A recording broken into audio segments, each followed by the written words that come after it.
Before we begin, if you love stories of brutal survival, fierce revenge, and a woman who refuses to stay broken, stay with me until the end.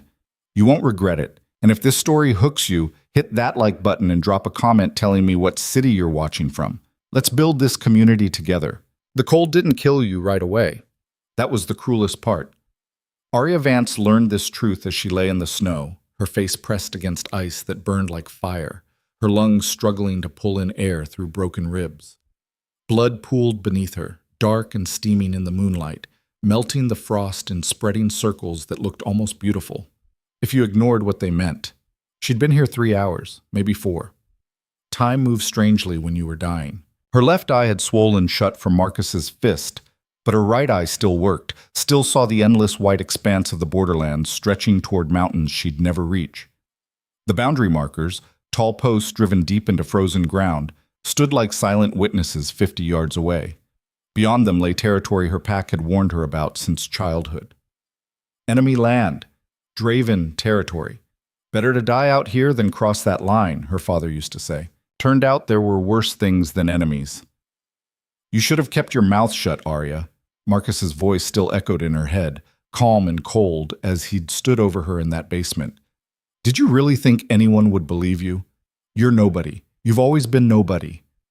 The memory tried to drag her under, but she fought it. She needed to stay conscious, needed to understand how she'd been so blind. 3 days ago, she'd been preparing for her bonding ceremony. 3 days ago, Marcus Thorne had been her future, the beta her father had chosen, the man who would stand beside her when she took her place in the pack hierarchy. She'd trusted him, loved him even, in the careful way you loved someone chosen for you rather than by you. Then she'd found the records.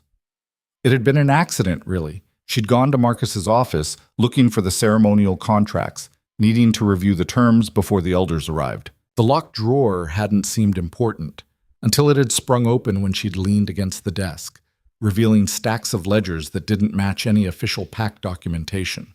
The numbers had been damning, supply shipments that never arrived, medical resources diverted and sold, funds meant for the weakest families, widows, orphans, the injured, vanishing into accounts she didn't recognize, and Marcus's signature on every page, along with 2 other names that made her stomach turn, her uncle's and the pack's chief enforcer.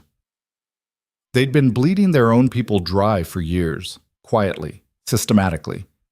While families went hungry and elders died from preventable illness, 3 men had been building private fortunes on the backs of those they'd sworn to protect. She'd taken photos, documented everything. Then she'd made her fatal mistake. She'd confronted Marcus directly, believing he'd have some explanation, some justification that would make it make sense. Instead, he'd smiled. "You're smarter than I gave you credit for," he'd said, closing the office door behind him with a soft click that had made every instinct in her body scream. "That's going to make this complicated." She'd run. She'd made it halfway across the compound before his enforcers had caught her, their hands brutal and efficient as they dragged her into the basement beneath the elders' hall, the same hall where she was supposed to have been bonded in 2 days' time. The beating had been thorough, professional. Marcus had watched most of it, only stepping in twice, once to break her ribs himself when she'd spat blood at his feet, and once to inject something into her neck that had made the world tilt sideways and her voice die in her throat. "Temporary," he'd said, checking her pulse with clinical detachment. "But it'll last long enough. By the time anyone finds you, if they find you, it'll look like you wandered off and got lost. Tragic accident. The whole pack will mourn the poor girl who couldn't handle the pressure of bonding and ran away into the night." They'd driven her to the borderlands in the back of a supply truck, her body wrapped in canvas like cargo. When they'd dumped her in the snow, Marcus had crouched beside her, his breath misting in the frozen air. "I actually liked you, Arya. That's the sad part. You would have made a decent partner if you'd just stayed in your lane." He'd stood, brushing snow from his knees. "But you had to go digging. You had to play hero." Then he'd walked away, taking his enforcers with him, leaving her with nothing but the clothes on her back and the knowledge that she'd die knowing the truth, but unable to speak it. The drug he'd given her had worn off enough that she could make sounds now, small whimpers that came out as breath and nothing more. Her vocal cords felt paralyzed, useless. She'd tried to scream a dozen times, but nothing came out except air. "Help!" she thought desperately. Someone. Anyone. But there was no one. The borderlands were neutral territory for a reason, contested ground that neither pack claimed, too dangerous to patrol, too close to enemy lines to risk. No one would come looking for her here. Even if they did, Marcus had made sure there'd be nothing suspicious to find. Just another young wolf who couldn't handle pack life and made a stupid decision. The cold was winning now. She could feel it in her fingers. They'd stopped hurting an hour ago, which she knew was bad. Her legs had gone numb. Only her core still felt anything, and what it felt was agony, each breath a knife between her ribs. This is how it ends, she thought distantly. Alone in the snow. Silenced. Forgotten. Something moved at the edge of her vision. At first she thought it was another hallucination. She'd been seeing things for the past hour, shadows that looked like wolves, shapes that dissolved when she tried to focus on them. But this shadow didn't dissolve. It grew larger, more solid, until it resolved into the unmistakable silhouette of a man. No, not just a man. An alpha. She could feel it even through her fading consciousness.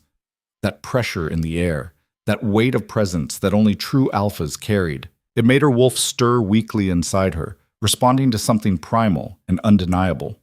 The figure approached slowly, cautiously, like someone who'd found something unexpected and was trying to determine if it was threat or opportunity. When he got close enough, moonlight caught his features, and Arya's remaining eye widened in recognition she shouldn't have had. Kyle Draven. She'd never met him. Their packs had been enemies for 3 generations, avoiding each other except for the occasional border dispute or territorial negotiation. But everyone knew what he looked like. Everyone whispered about the alpha who'd taken control of the Draven pack at 23 after his father's death, who'd turned a struggling territory into one of the strongest in the region through sheer ruthless efficiency. He was younger than she'd expected, maybe 30, with dark hair that fell across his forehead and eyes that looked black in the shadows.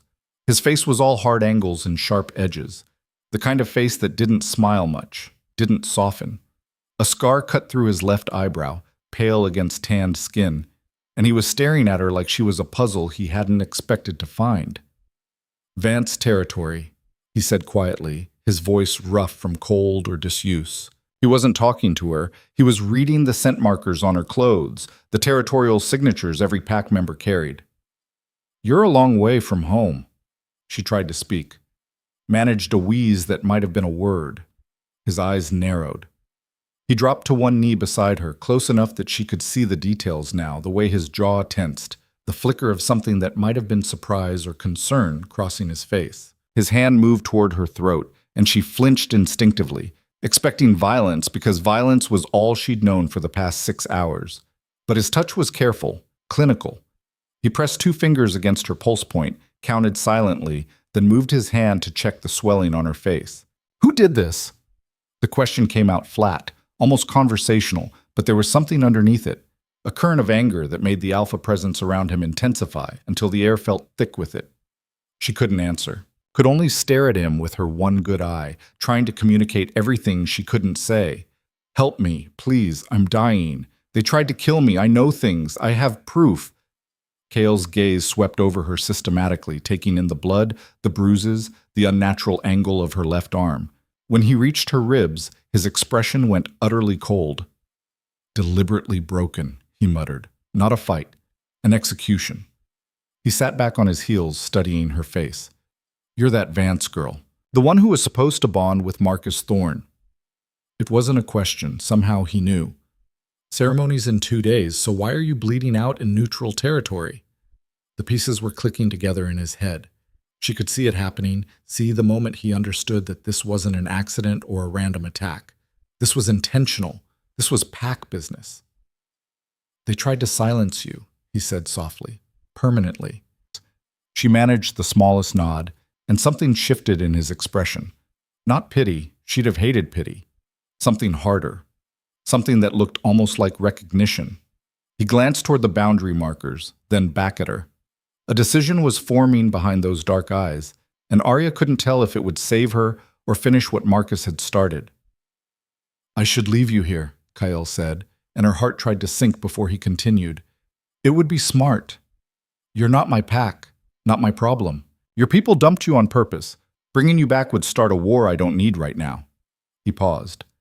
But they left you here to die, knowing you'd found something worth killing for, which means whatever you know is dangerous enough to risk everything to hide. His hand moved to her collar, pulling aside the fabric to reveal more bruising, the distinctive pattern of fingers wrapped around her throat, trying to choke the life out of her before they'd switch to other methods. And I really hate people who hurt the defenseless. The words were matter of fact, almost casual, but they carried a weight that made something loosen in Arya's chest. Not hope, not yet, but the first fragile possibility that she might survive the next hour. Kale stood abruptly, pulling a radio from his belt. Riker, bring the medical kit to boundary marker 7. Now. Static, then a rough voice.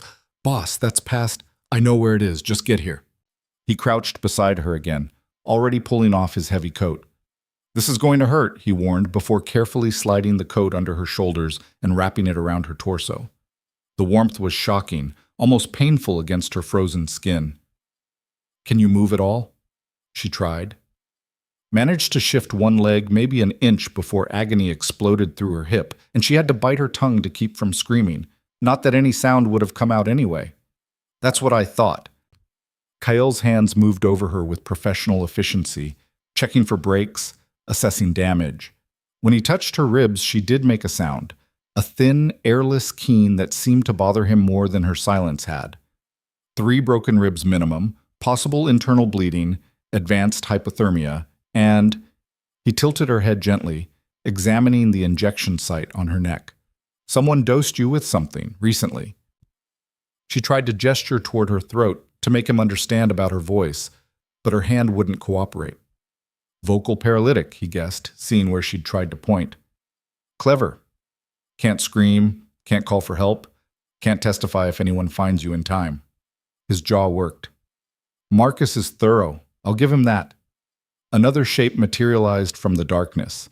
A younger man, broader than Kael, but carrying himself with obvious deference. He dropped to his knees beside them, a medical kit already open in his hands. Jesus Christ, Riker breathed, staring at Arya. Boss, is that? The Vance girl. Yes. But the bonding ceremony is apparently off. Kael took supplies from the kit without looking away from Arya's face. Riker, I need you to not ask questions for the next 10 minutes. Can you do that? Riker's eyes went wide. You're bringing her back. I'm saving her life. What happens after that? Kael pressed gauze against the worst of the bleeding on her head. We'll figure it out. Her pack is going to lose their minds. Only if they find out she's alive. Kael's tone went sharp. Which they won't. Not until I decide they should. Riker opened his mouth, closed it, then nodded slowly. Okay? Okay. What do you need? Stabilize her enough to move. We'll do the rest at the compound. They worked quickly, these 2 men who should have been her enemies. Riker wrapped her ribs while Kael started an IV line with hands that were surprisingly steady. The fluid going into her veins was cold at first, then warm, then burning as her body tried to remember how to process nutrients it had nearly forgotten it needed. We're going to have to move you, Kael told her. It's going to hurt like hell. I'm sorry. He didn't wait for a response she couldn't give, just slid his arms underneath her, one behind her shoulders, one under her knees, and lifted her in a single smooth motion that sent white-hot pain screaming through every nerve she still had working. This time, she did scream. No sound came out, but her body convulsed with it, and Kael held her tighter, murmuring something she couldn't hear over the roaring in her ears. Stay with me. His voice cut through the pain. Arya, stay conscious. You survived this long. Don't quit on me now. She focused on his face, on the hard line of his jaw and the intensity in his eyes. Focused on staying awake because he'd told her to, because some part of her recognized the command of an alpha and responded to it even as everything else shut down. That's it, he said quietly. Keep those eyes open. We're almost there. She didn't remember the journey. Just fragments, the sound of snow crunching under boots, the warmth of Kael's chest against her cheek, Riker's voice asking questions that got one-word answers, cold air giving way to sudden warmth, bright lights, voices she didn't recognize. Found her in the borderlands? Massive trauma, needs surgery. Can't bring her here. If the Vance pack finds out. They won't. Kale's voice cutting through the chaos like a blade. She's under my protection now. Anyone who has a problem with that can take it up with me directly. Silence. Then the sound of footsteps retreating and new hands touching her, gentler than before, professional. I've got her, Alpha. A woman's voice, older, carrying authority. Let me work. Arya felt herself being transferred to something soft. A bed, a gurney, she couldn't tell. The coat slid away and she wanted to cry out at the loss of warmth. But then there were blankets, heated blankets, wrapping around her like a cocoon. Kael, the woman's voice again. This is bad, really bad. If she makes it through the night, she will. You can't know that. Yes, I can. A pause. Do whatever it takes. I don't care what it costs.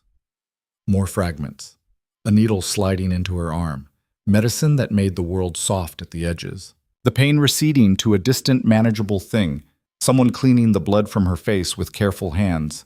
And through it all, Kael's presence, standing somewhere nearby, watching, waiting, not leaving.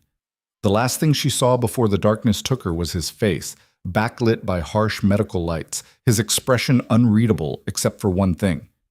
He looked at her like she mattered, like she was worth saving, like maybe Marcus had been wrong about her being nobody. Then the drugs pulled her under and she let them, because for the first time in 6 hours, she felt safe enough to stop fighting. When Arya woke, she thought she'd died. The room was too warm, too soft, too quiet. Heaven, maybe, or some final hallucination before her brain shut down for good. She lay still, afraid that if she moved, the illusion would shatter, and she'd find herself back in the snow, freezing and alone. But the pain was real, duller than before, wrapped in layers of medication that made everything fuzzy, but unmistakably there. Dead people didn't hurt. She opened her eyes. White ceiling, not snow, plaster, clean and unmarked. A single light fixture, modern and efficient.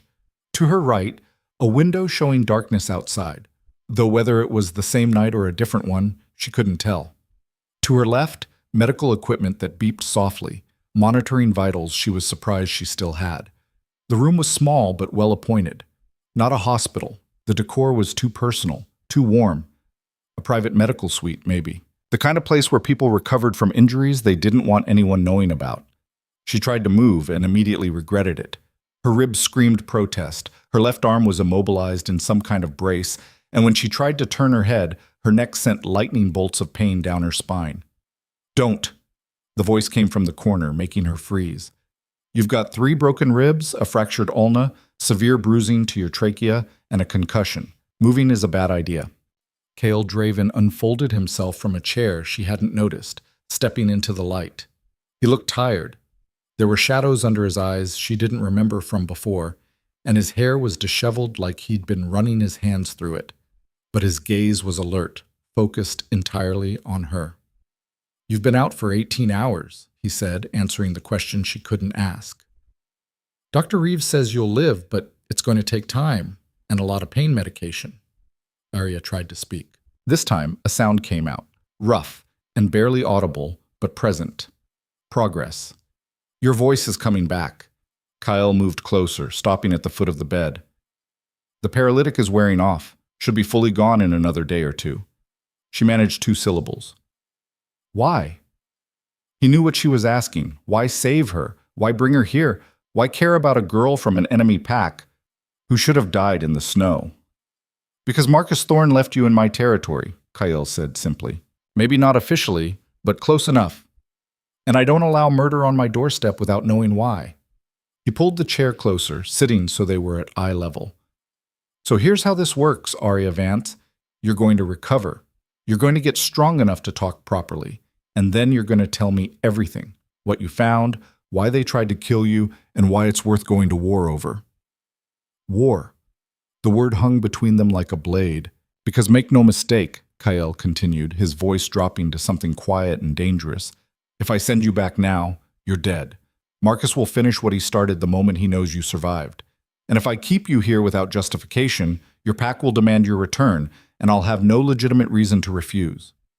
He leaned forward slightly. But if what you found is as damaging as I think it is, if it's proof of corruption that violates pack law, then keeping you here becomes protective custody. It becomes my duty as an alpha to shelter you until justice is served. Arya stared at him, trying to process the implications. He wasn't saving her out of kindness. He was saving her because she was useful, because whatever she knew could give him leverage against a rival pack, could shift the balance of power in his favor. She should have been offended, should have been angry. Instead, she felt relieved. Kindness could be withdrawn. Kindness could change its mind. But self-interest, cold, calculating self-interest, that was something she could count on. That was something that would keep her alive long enough to make Marcus pay for what he'd done.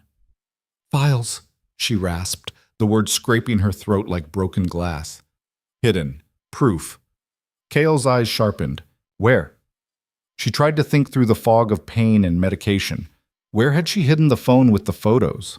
Not in her room. That would have been the first place they looked. Not in Marcus's office. Too obvious. Where? The memory came back in a rush. The Elder's Hall. She'd hidden it in the Elder's Hall, tucked behind a loose stone in the foundation, in a crawl space she'd discovered as a child when she used to play there during ceremonies. Elder's Hall, she managed. Foundation. East wall. Stone. Moves. They'll search there. She shook her head slightly, immediately regretting it when the room spun. Hidden. Childhood spot. No one knows. Kale considered this, his expression unreadable. If I send someone to retrieve it, there's risk. If they're caught on Vance territory, can't go back. The words came out stronger now, fueled by desperation. Marcus will kill me. I know. Kale's voice was surprisingly gentle. That's why you're staying here, under my protection, whether you want to or not. It should have sounded like a threat. Instead, it sounded like a promise. Arya's vision was starting to blur at the edges, the medication pulling her back under. She fought it, needing to know one more thing. Why you? She whispered. Why? Care? Kale was quiet for a long moment. When he finally spoke, his voice carried something she hadn't expected, personal history wrapped in old wounds. Because 5 years ago, I found someone like you. Someone who'd discovered corruption in their own pack and tried to expose it. Someone who got silenced for doing the right thing. His jaw tightened. I was too late then. She died before I could help her, before I even knew she needed help. He stood, moving back toward the shadows. I'm not making that mistake twice. The darkness was taking her again, warm and soft and inevitable. But before it did, she managed one last word. Thank you. She didn't see his expression, didn't see the way his hands clenched at his sides, or the flash of something raw crossing his face before he locked it down again. But she heard his response, quiet and final. Don't thank me yet, Arya. Thank me when you're alive to testify, and Marcus is standing in front of the council answering for what he did. Until then, he paused. Until then, we're even. Sleep took her. And for the first time since Marcus had smiled at her across that office, Arya Vance allowed herself something dangerous. The voices woke her before dawn. They weren't loud, just the opposite. They were the careful, hushed tones of people arguing while trying not to be overheard, and that made them impossible to ignore. Arya kept her eyes closed, her breathing steady, and listened. Completely insane, Kael. You know that, right? A woman's voice, sharp with frustration. Not the doctor from before, someone younger. Your objection is noted, Maya. Kale sounded tired, like this wasn't the first time they'd had this conversation. Noted? That's it? The woman, Maya, let out a harsh laugh. You bring an enemy wolf into our stronghold, put her under your personal protection, and when your entire council tells you it's a mistake, you just note our concerns? The council doesn't run this pack. I do. Then act like it. Send her back. So they can finish killing her? So she becomes their problem instead of ours. Maya's footsteps moved closer to the bed, and Arya had to focus hard on keeping her face relaxed, her breathing even. Look at her, Kael. She's broken. Even if she survives, even if she recovers, what then? You think the Vance pack will just let you keep her? You think Marcus Thorne is going to say, oh well, guess she got away and move on? No, Kale said quietly. I think Marcus is going to panic. I think he's going to make mistakes. And I think those mistakes are going to give me exactly what I need. Silence stretched out. When Maya spoke again, her voice had changed, less angry, more worried. This isn't like you. You don't take risks without calculating every angle first. But this girl, you're not thinking clearly about her. I'm thinking perfectly clearly. Are you? Because from where I'm standing, it looks like you're making this personal. And personal gets people killed. Arya heard movement. Kael standing maybe, or shifting position. When he spoke, his voice was harder. The council meeting is in 3 hours. I expect everyone there. We'll discuss this properly then. There's nothing to discuss. You've already made up your mind. Then the meeting will be short. Maya's footsteps retreated, but she paused at what must have been the door. She's going to bring war to our doorstep, Kael. And when she does, I hope whatever you think she's worth is enough to cover the cost. The door closed with a soft click. Arya waited, counting her heartbeats, wondering if Kael had left too. But then she heard him move closer, felt the subtle shift in air pressure that meant someone was standing right beside her bed. You can stop pretending, he said quietly. Your breathing changed 30 seconds ago. She opened her eyes. He was watching her with those dark, unreadable eyes, his arms crossed over his chest. In the pre-dawn light filtering through the window, he looked harder than before, less like the man who'd saved her, and more like the alpha everyone whispered about. How much did you hear? He asked. Enough. Her voice was stronger today, though it still hurt to talk. She's right. I'm going to cause you problems. Probably. So why keep me? Kael pulled the chair over and sat, leaning forward with his elbows on his knees. Because Maya's smart, but she's wrong about one thing. This isn't personal. It's strategic. Marcus Thorne has been running protection rackets and skimming resources for years. I've suspected it, but I've never had proof. You're going to give me that proof. And then what? Then I'm going to use it to destroy him in front of the entire regional council, publicly, undeniably. And when the Vance pack falls into chaos trying to figure out who else was involved, I'm going to offer them a deal they can't refuse, support and resources in exchange for new territorial agreements. Arya stared at him. You're going to use my pain to expand your power. Yes. At least he was honest about it. That was something. What if I don't want to be your weapon? She asked. Kael's expression didn't change. Then you're welcome to leave. Right now. I'll have someone drive you to neutral territory, and you can make your own way from there. He paused. Of course, Marcus will hear you're alive within 24 hours. And this time, he won't leave witnesses or loose ends. The choice was clear. Stay here and be used, or leave and die. Some choice. I want something in return, Arya said.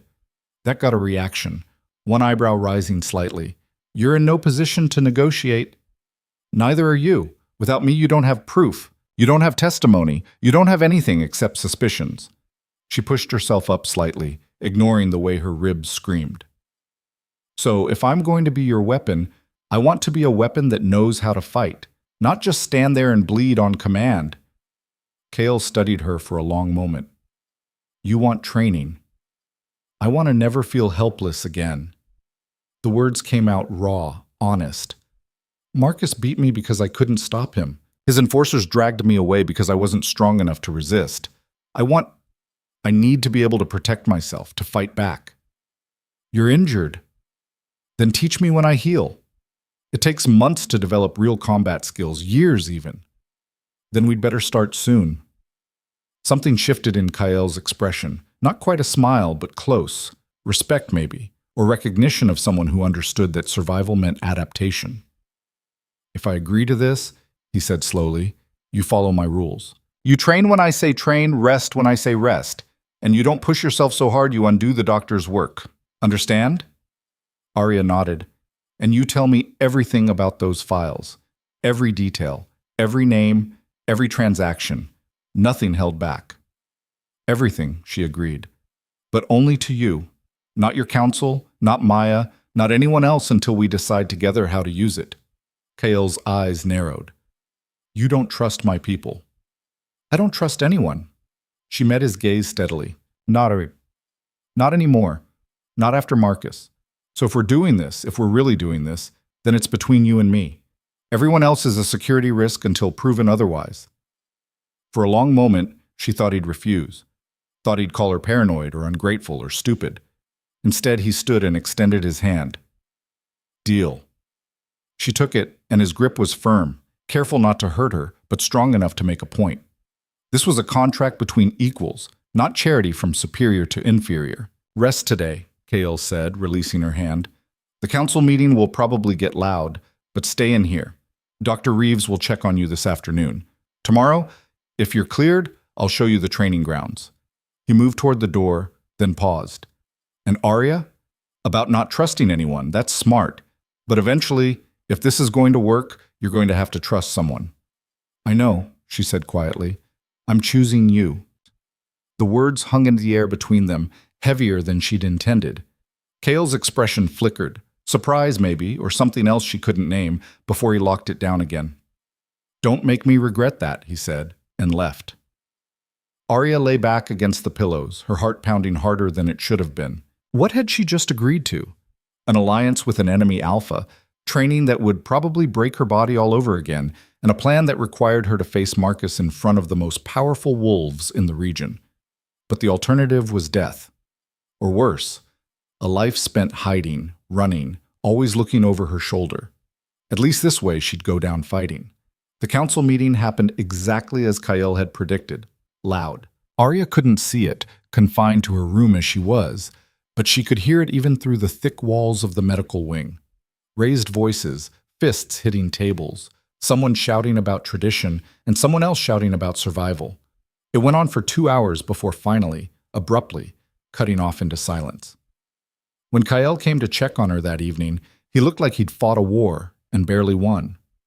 Still alive? He asked, settling into the chair that was becoming his usual spot. Unfortunately for you, yes. That almost got a smile. The council voted. You can stay, but with conditions. You're confined to the compound until you're healed. No communication with your old pack, and you'll be assigned a guard whenever you leave this wing. They don't trust me. They don't know you. There's a difference. He rubbed his temples. Maya's the worst of them. She thinks you're a spy or bait for a trap or both. I managed to convince her you're just a refugee, but she's watching you. They all are. What did you tell them about why I'm here? The truth, that I found you dying in the borderlands and brought you back for medical treatment. I didn't mention the files or Marcus or anything else. As far as they know, you're a victim of circumstance who needs temporary shelter. Arya absorbed this. And when the truth comes out, then they'll be angry I kept it from them. But they'll also understand why. Kael leaned back, studying her. How are you really feeling? And don't lie. Dr. Reeves showed me her charts. Like I got beaten half to death and barely survived.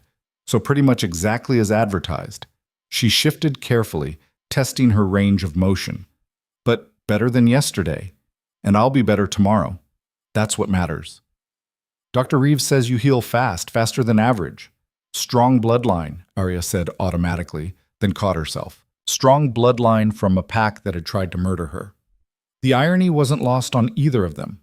Kael must have seen something in her expression, because his voice gentled. You know it's not your fault, right? What Marcus did. What your pack allowed him to do. I know that logically, emotionally. She trailed off. I keep thinking about how many people must have known or suspected. My father chose Marcus for me. Did he know? Did the elders?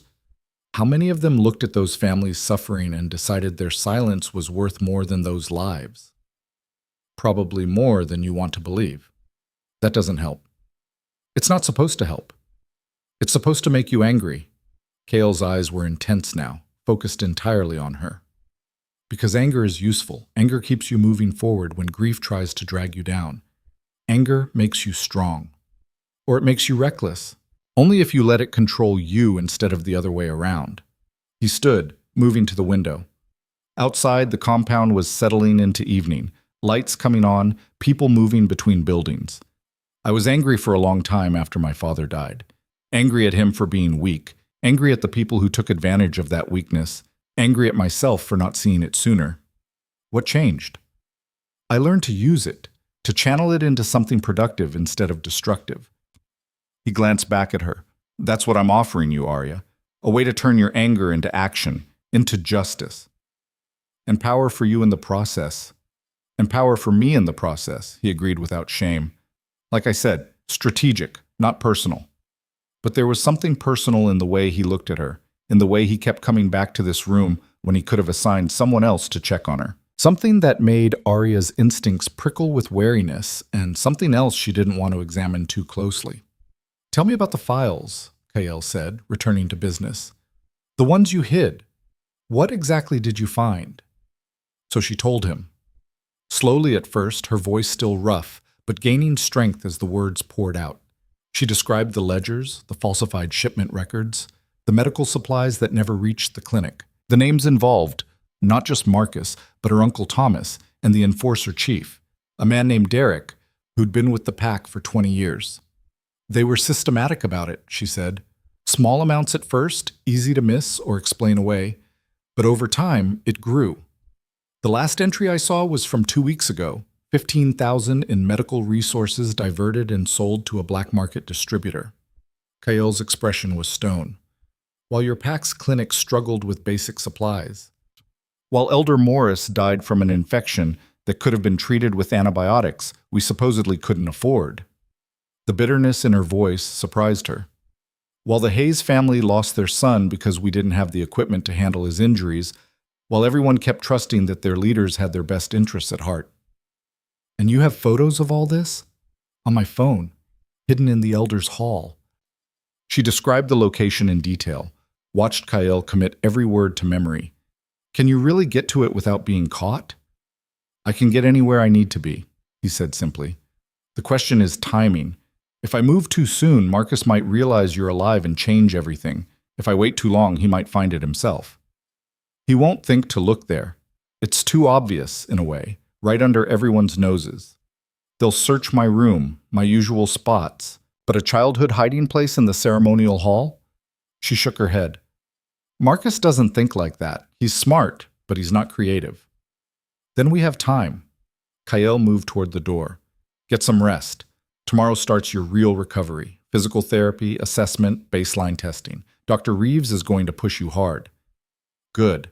I want to be pushed. He paused at the threshold. The council assigned your guard, by the way. You'll meet her tomorrow. Her? Maya. Kael's expression was unreadable. She volunteered, said if anyone was going to watch you, it should be someone who won't be charmed into complacency. Arya's stomach sank. She hates me. She doesn't trust you. There's a difference. And honestly, having someone suspicious watching your back isn't the worst thing. She'll keep you alive even if she doesn't like you, because that's what she does. Comforting. It's supposed to be realistic. He studied her for a moment longer. Sleep well, Arya. You're going to need it. He left, and Arya was alone with her thoughts and the quiet beeping of medical equipment. Tomorrow she'd meet Maya, the woman who thought she was a trap waiting to spring.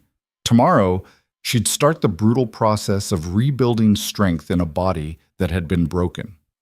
Tomorrow she'd take the first real steps toward becoming someone who could stand against Marcus and win. But tonight, alone in this room, in enemy territory, Arya let herself acknowledge the truth she'd been avoiding. She was terrified. Not of the training, or Maya's suspicion, or even the eventual confrontation with Marcus. She was terrified of trusting Kael Draven, of believing that this alliance would hold, of letting herself hope that maybe, just maybe, she'd found someone who wouldn't betray her when it mattered most. Because she'd trusted before. She'd believed before, and it had nearly killed her. Sleep came slowly, and when it did, her dreams were full of snow and blood and Marcus's smile as he walked away. Dr. Reeves cleared her for limited activity 3 days later, and Arya met Maya that same afternoon. The woman who entered her room was tall, lean, and moved like violence waiting to happen. She had sharp features, short dark hair, and eyes that assessed Arya with the cold precision of someone inventorying potential threats. Up, Maya said without preamble. Time to see if you can actually walk, or if you're planning to be dead weight. Arya pushed herself out of bed, biting back a groan as her ribs protested. The brace on her arm had been removed yesterday, but everything still hurt in ways that made her want to curl up and quit. Maya watched her stand with no sympathy whatsoever. Pathetic. You're telling me the girl who supposedly survived a murder attempt can barely get to her feet? I'm healing. You're slow. Maya moved to the door. Come on. Training grounds. Let's see what we're actually working with. The walk to the training grounds took 10 minutes and felt like 10 miles. Arya refused to show weakness, refused to let Maya see her limping, but by the time they arrived, sweat was running down her back and her vision was spotting at the edges. The training grounds were outside, a large cleared area surrounded by forest. Combat circles marked in the dirt, practice dummies, weapons racks. A dozen wolves were already there, running drills or sparring. They all stopped when Maya and Arya appeared. Eyes on your own work, Maya barked, and the training resumed, though Arya could feel the covert glances. Everyone was curious about the Vance girl their alpha had brought home. Kyle was there, working with a younger male on defensive positioning. When he saw them, he dismissed his student and crossed the grounds. How's she doing? He asked Maya. Like she's made of glass and held together with wishes. This is what you're risking the pack for. This is what she looks like today. Give her a week. A week? Maya laughed harshly. Kale, if Marcus comes for her in a week, she'll still be useless. She needs months of recovery, minimum. Then we'll make sure Marcus doesn't come for her in a week. Kale turned to Arya. Think you can handle an assessment? Nothing strenuous, just basics. Everything in her screamed to say no, to admit she wasn't ready. But Maya was watching with that skeptical expression, and something stubborn in Arya refused to prove her right. I can handle it. Liar, Maya muttered, but she moved to the combat circle. Come on, let's get this over with. The assessment was brutal. Not because Maya hit her, she didn't, following Kyle's clear instructions to keep it non-contact, but because every movement exposed how weak Arya had become, how much damage Marcus had done. Her balance was wrong. Her reflexes were slow. When Maya feinted left, Arya went right a full second too late. When asked to demonstrate a basic defensive stance, her ribs wouldn't let her twist properly, and her legs shook from the effort of holding position. 20 minutes in, she collapsed to her knees, gasping.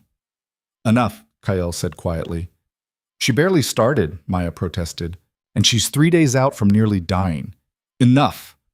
Maya stepped back, but her expression said everything she didn't. This girl was hopeless, weak, exactly the liability she'd predicted. Arya wanted to scream, wanted to rage at the unfairness of it all. She'd been competent before Marcus. Not exceptional maybe, but trained enough to hold her own in pack sparring. Now she could barely stand for 30 minutes without collapsing. Look at me, Kyle's voice cut through her spiral. He'd crouched beside her, forcing her to meet his eyes. This isn't permanent. This is just today. Tomorrow you'll be stronger. Next week, stronger still. But only if you don't push yourself so hard you break all over again. I need to be ready, she said desperately. When we face Marcus, you need to be alive and functional. That's it. The rest comes with time and work. His hand settled on her shoulder, steady and warm. Dr. Reeves warned me you'd do this. Push too hard. Try to heal faster than your body can manage. Don't. But Maya's right. I'm useless like this. Maya's cautious. There's a difference. He stood, offering his hand. Come on, that's enough for today. We'll try again tomorrow. But as Arya let him pull her to her feet, she caught Maya's expression, disgust mixed with something that looked almost like pity. And she knew that to everyone watching, she looked exactly like what Marcus had tried to make her. Broken, weak, finished. That night, alone in her room, Arya made a decision. She'd follow Kyle's advice during official training. Rest when told to rest, pace herself appropriately. But in the hours between when no one was watching, she'd push herself. Build back the strength she'd lost. Prove that she was more than the shattered thing Marcus had tried to create. It started small. Push-ups against the wall when her ribs wouldn't allow floor work. Slow walks around the medical wing at night. Stretches that made everything hurt but gradually expanded her range of motion. Dr. Reeves caught her on day 5 doing squats in her room at 2 in the morning. Are you trying to undo everything I've fixed? The doctor demanded, but there was something like respect in her eyes. I'm trying to not be helpless. There's a difference between helpless and healing. Sit down before you tear something. But she didn't report Arya to Kyle, didn't stop her from continuing the secret training, just adjusted the medical plan to account for the extra activity and gave her supplements that would help rebuild muscle faster. You're going to hurt yourself, Dr. Reeves warned. Probably badly, and when you do, I'm going to tell you I told you so while I patch you up. I can live with that. Yeah, the doctor said dryly. I'm starting to see why Kyle likes you. The word stuck with Arya long after Dr. Reeves left, why Kyle liked her. Did he? Or was it still just strategy, cold calculation wrapped in occasional gentle words? She didn't know. Wasn't sure she wanted to know. What she knew was that every day she got a little stronger. Every day the pain receded a little more. And every day, the memory of Marcus standing over her in that basement became fuel instead of trauma. On day 8, Maya caught her doing pull-ups on the doorframe at dawn. You're supposed to be resting, Maya said flatly. Arya dropped to the ground, breathing hard. I was. Now I'm training. Kyle know about this? No, and you're not going to tell him. Maya's eyebrows rose. That's not how this works. I'm your guard. If you're doing something stupid, he needs to know. Then tell him. But while you're at it, tell him I managed 50 wall push-ups yesterday. Tell him I can hold a defensive stance for 3 minutes now instead of 30 seconds. Tell him I'm not the liability you predicted I'd be. Something flickered in Maya's expression. Not warmth, nothing that generous, but maybe a grudging acknowledgement that Arya had more spine than she'd credited. 50 push-ups is nothing, Maya said. A trainee could do twice that. Then I guess I'd better work harder. They stared at each other, the challenge hanging between them like a blade. Finally, Maya stepped back. Fine. You want to train like you've got something to prove? Be at the grounds at dawn tomorrow. Real training, not this amateur hour garbage you're doing alone. And when you collapse, because you will collapse, don't expect sympathy. She left before Arya could respond, but the message was clear. Maya was giving her a chance. One chance to prove she was worth the risk Kale had taken. Arya intended to make it count. Dawn came cold and unforgiving. Arya made it to the training grounds before Maya arrived, her body aching but her will harder than it had been since Marcus's basement. Maya appeared as the sun touched the horizon, carrying 2 practice staffs. She tossed one to Arya without warning. Arya caught it, her injured arm screaming protest but holding. Basics first, Maya said, settling into a ready stance. Footwork, balance, reaction time. You're going to hate me by the end of this. I already hate you. Good. Hatred's motivating. Maya's smile was sharp. Now move. The next hour was everything Maya had promised. Brutal, exhausting, and completely without mercy. She corrected Arya's stance with sharp jabs from her staff, critiqued every movement, and showed no patience for weakness or excuses. But she also taught, really taught, the kind of detailed, hands-on instruction that came from someone who knew combat inside and out and had actually bothered to learn how to pass that knowledge on. By the time other wolves started arriving for morning training, Arya was drenched in sweat, covered in bruises from where Maya's staff had connected, and closer to crying from exhaustion than she'd been since waking up in Kael's medical wing. She was also standing, still moving, still fighting. Kael arrived last, taking in the scene with one sharp glance. Arya clearly pushed to her limits, Maya looking grimly satisfied, the practice staffs that weren't supposed to be used for another week at least. Maya, he said quietly. A word. They moved to the side, voices low but tense. Arya couldn't hear what was said, but she saw Maya's aggressive gestures, saw Kael's expression go harder and harder until finally, he said something that made Maya go still. Then he walked over to Arya and took the staff from her hands. Enough, he said. You're done for today. I can keep going. No, you can't. You're shaking. You're about to pass out, and you've undone half of Dr. Reeves's work. His voice was controlled, but anger simmered underneath. I told you to pace yourself. And I am. I'm just pacing faster than you expected. That's not pacing. That's self-destruction. He handed the staff to Maya without looking at her. Go eat. Rest. I don't want to see you back here until tomorrow. Arya wanted to argue, wanted to prove she could handle more, but her legs chose that moment to buckle, and only Kael's quick reflexes kept her from hitting the ground. Stubborn idiot, he muttered, but his hands were gentle as he steadied her. Maya, help her back to medical. Make sure Dr. Reeves knows what happened. She asked for this, Maya said, but she moved to Arya's other side, taking some of her weight. I know. Kale's eyes found Arya's, and what she saw there wasn't anger. It was something closer to understanding. But asking for something and being ready for it are different things. Learn the difference before you get yourself killed. They made it halfway back to the medical wing before Arya's legs gave out completely. Maya caught her without comment, just shifted position and kept walking, half carrying her the rest of the way. You're tougher than you look, Maya said finally, depositing Arya on her bed. Stupider too, but tough. It wasn't quite approval, but it wasn't contempt either. Progress, Arya thought distantly, before exhaustion pulled her under. She woke to find Kale sitting in his usual chair, reading something on his tablet. When he noticed her eyes open, he set it aside. Dr. Reeves says you pulled a muscle in your back and aggravated your ribs. She's not happy with either of us. I can live with that. Why are you doing this? The question was direct, demanding honesty. And don't tell me it's just about getting stronger. You're driving yourself like you've got a deadline. Arya was quiet for a long moment, organizing thoughts that had been chaos for days. Because every minute I'm weak, Marcus is out there free. Every day I spend recovering is a day those families suffer. Every hour I can't fight back is an hour he wins. So you're trying to heal faster by breaking yourself. That's not logical, Arya. No, she agreed. It's desperate. But desperation is all I have right now. Kale leaned forward, his expression intense. Then let me give you something else. Give you a timeline, a plan, something concrete to work toward instead of this vague need to be ready for everything immediately. What kind of timeline? The regional council meets in 6 weeks. All the major alphas, all the territory representatives. It's the perfect venue to expose Marcus, public, formal, impossible to dismiss or cover up. He pulled up a calendar on his tablet, showing her the date. 6 weeks to heal, to train, to gather evidence and build our case. 6 weeks until you stand in front of everyone and tell them exactly what was done to you. 6 weeks. It felt like forever and not nearly long enough all at once.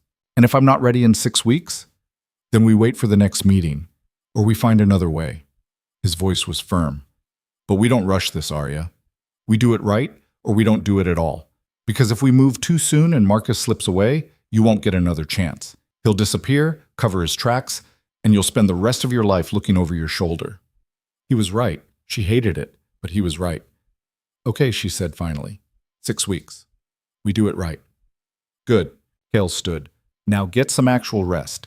Tomorrow we start a real training schedule, one that won't put you back in medical every other day. Maya will work with you in the mornings. I'll take over in the afternoons.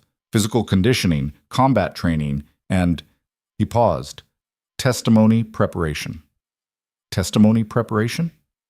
Standing in front of the council and accusing another alpha of corruption isn't like training. It's performance, politics, and precision all at once. You'll need to know how to present evidence, how to handle challenges, how to stay calm when Marcus tries to discredit you. His eyes were serious. Because he will try. He'll call you a liar, a traitor, unstable. He'll twist everything you say and try to make you look like a scorned woman making false accusations. The thought made Arya's stomach clench, but she forced herself to nod. Then teach me how to beat him at that too.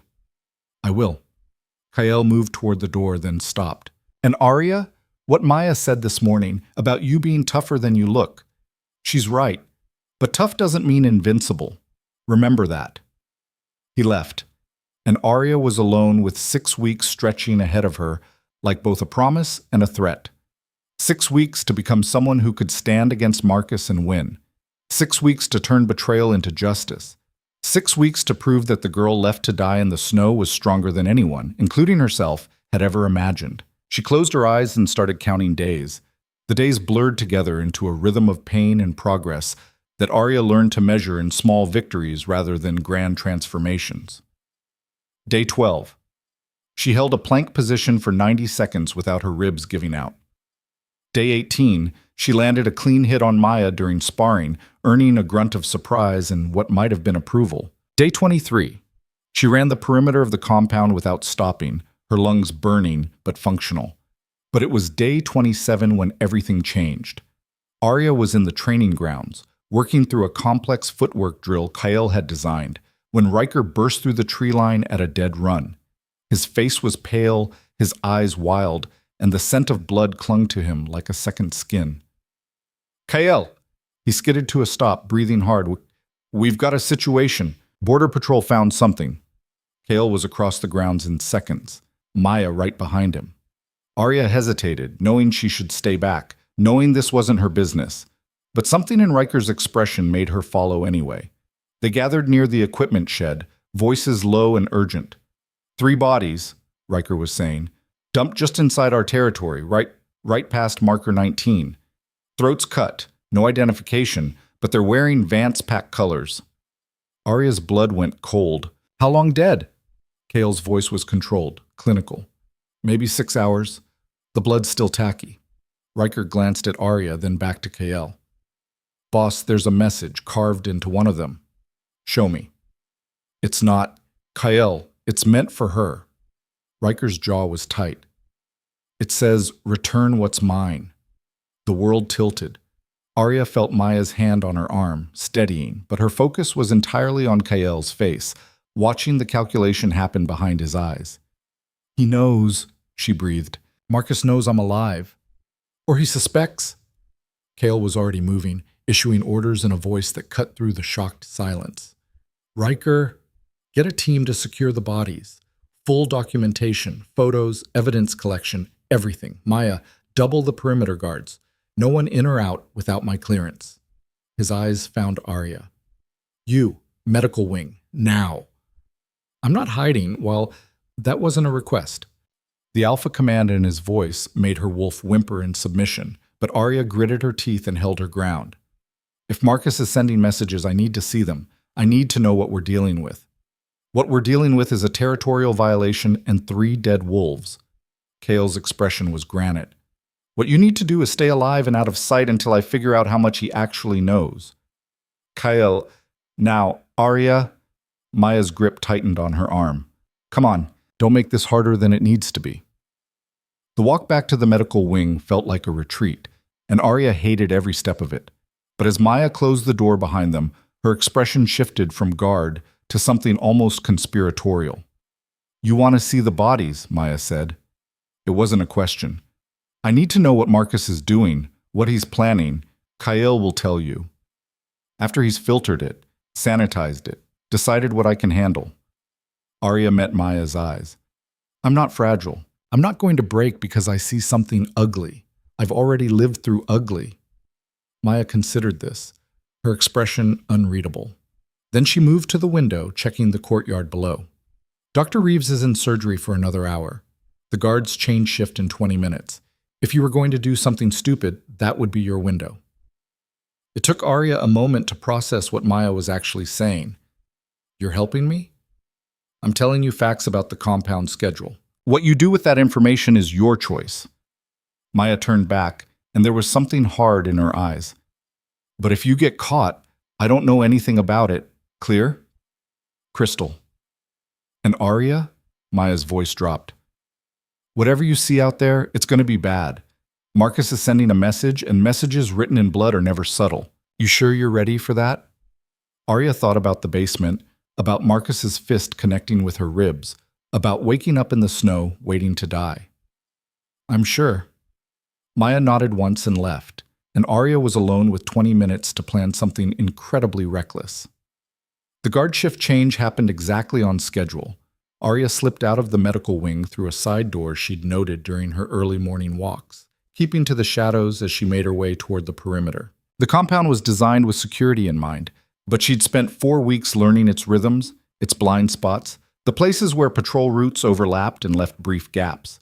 She made it to marker 19 in 12 minutes, her heart pounding, and every instinct screaming that this was a terrible idea. The bodies were covered with tarps, but the blood had soaked through, dark and spreading. Kael's team was working methodically, taking photos, marking evidence. No one noticed her approach until she was almost on top of them. Who the hell? One of the wolves spun, hand going to his weapon before recognition stopped him cold. You're supposed to be in medical.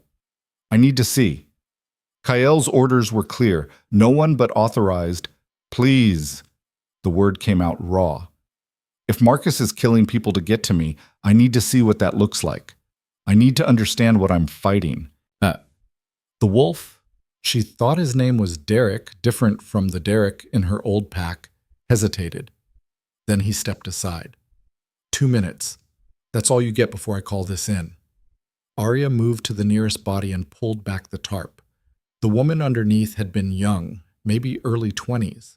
Her throat was opened in a ragged line, the cut deep enough to nearly separate her head from her body. But it was her face that made Arya's stomach lurch. She recognized her. Sarah Chen, a lower-tier pack member who worked in the kitchens. Quiet, kind, had never hurt anyone in her life. And carved into her forehead, crude but deliberate, was a single word. Thief. What did they steal? Arya asked quietly. Derek shifted uncomfortably.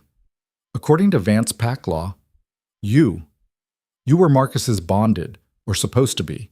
By leaving before the ceremony, you stole yourself from him. Makes you property in dispute. The casual way he said it made Arya want to scream, but she forced herself to move to the second body instead. This one was older, a man she vaguely recognized from boundary patrols. His chest had been opened, ribs spread wide, and something was missing from the cavity. Arya didn't need to ask what. The message carved into his stomach spelled it out. Heartless. They helped you, Derek said quietly. That's the accusation anyway. That these three knew you were leaving and didn't report it. Didn't try to stop you. Therefore, they're traitors to the pack. They didn't know anything, Arya's voice cracked. Sarah worked in the kitchens. I barely spoke to her. Marcus is just killing random people to make a point. Yeah, that's what we figured too. The third body was the worst. Because Arya knew her, really knew her. Emma Vance, her second cousin, only 17 years old. The girl who used to follow Arya around at pack gatherings, who'd asked 1,000 questions about bonding ceremonies and what it was like to be chosen by a beta. Her eyes were gone. Just empty sockets, blood-crusted and horrific. And across her chest, carved deep, she sees nothing. Arya turned away and vomited into the snow, her whole body shaking. You've seen enough, Derek said, not unkindly. Come on, let's get you back before what? Kael's voice cut through the clearing like ice. He stood at the tree line, his expression absolutely murderous. Before I find out my orders were ignored, and the one person who absolutely cannot be seen near this scene is standing here contaminating my crime scene? Derek went pale. Alpha, I can explain. Explain to Maya. She's handling security protocols from now on. Kael's eyes never left Arya. You, with me, now. They walked back to the compound in silence. Kael's anger a physical presence beside her. But when they reached the medical wing, he didn't take her inside. Instead, he steered her toward the main building, up 3 flights of stairs and into an office that was clearly his, sparse, functional, and currently empty except for the 2 of them. Sit, he ordered. Arya sat. Kael moved to the window, staring out at the compound below, his shoulders rigid with tension. When he finally spoke, his voice was controlled, but barely. What you did was unbelievably stupid. I know. You violated direct orders, put yourself at risk, and potentially exposed yourself to anyone who might have been watching that scene. If Marcus has people in my pack, and we have to assume he might, you just confirmed that you're alive and exactly where to find you. I needed to see, you needed to trust me. He spun to face her, and for the first time since she'd met him, Kael Draven looked truly angry. Not the cold calculation she was used to, but real, hot rage. You needed to stay safe and let me handle the investigation. That's what you needed to do. Safe. Arya stood, her own anger rising to match his. Those people are dead because of me. Sarah, Emma, that guard whose name I don't even know. They're dead because Marcus is trying to hurt me. And you want me to stay locked in a room while he carves messages into their bodies? Yes, because that's exactly what he wants you to do. Rush out, expose yourself, make a mistake he can exploit. Kael closed the distance between them. Marcus is baiting you, Arya. He's killing randomly and blaming you for it, trying to force you into revealing yourself before you're ready, and you just fell for it. The words hit like a slap. Because he was right, and she knew it. I can't just hide, she said. But her voice was smaller now. Those people are dead. Nothing you do will change that. His tone gentled slightly. I know it's hard. I know you feel responsible. But the best way to honor them is to stay alive long enough to make Marcus pay for what he did. Not just to you, but to them. To everyone he's hurt. Arya sank back into the chair, the fight draining out of her. He killed a 17-year-old girl, KL. Cut out her eyes and left her like trash. I know, I saw the reports. She used to ask me about bonding ceremonies. Used to practice her formal greetings in case she got chosen someday. Her voice cracked. And now she's dead because Marcus wants to send me a message. Kael was quiet for a long moment. Then he moved to his desk, pulling out a file she hadn't noticed before. There's something you need to see. I was going to wait, but he handed her the file. This arrived 3 hours before the bodies were found. Courier dropped it at the boundary line and disappeared. Arya opened it with shaking hands. Inside was a single sheet of paper typed in Marcus's precise, formal style. To Alpha Kyle Draven of the Draven territory.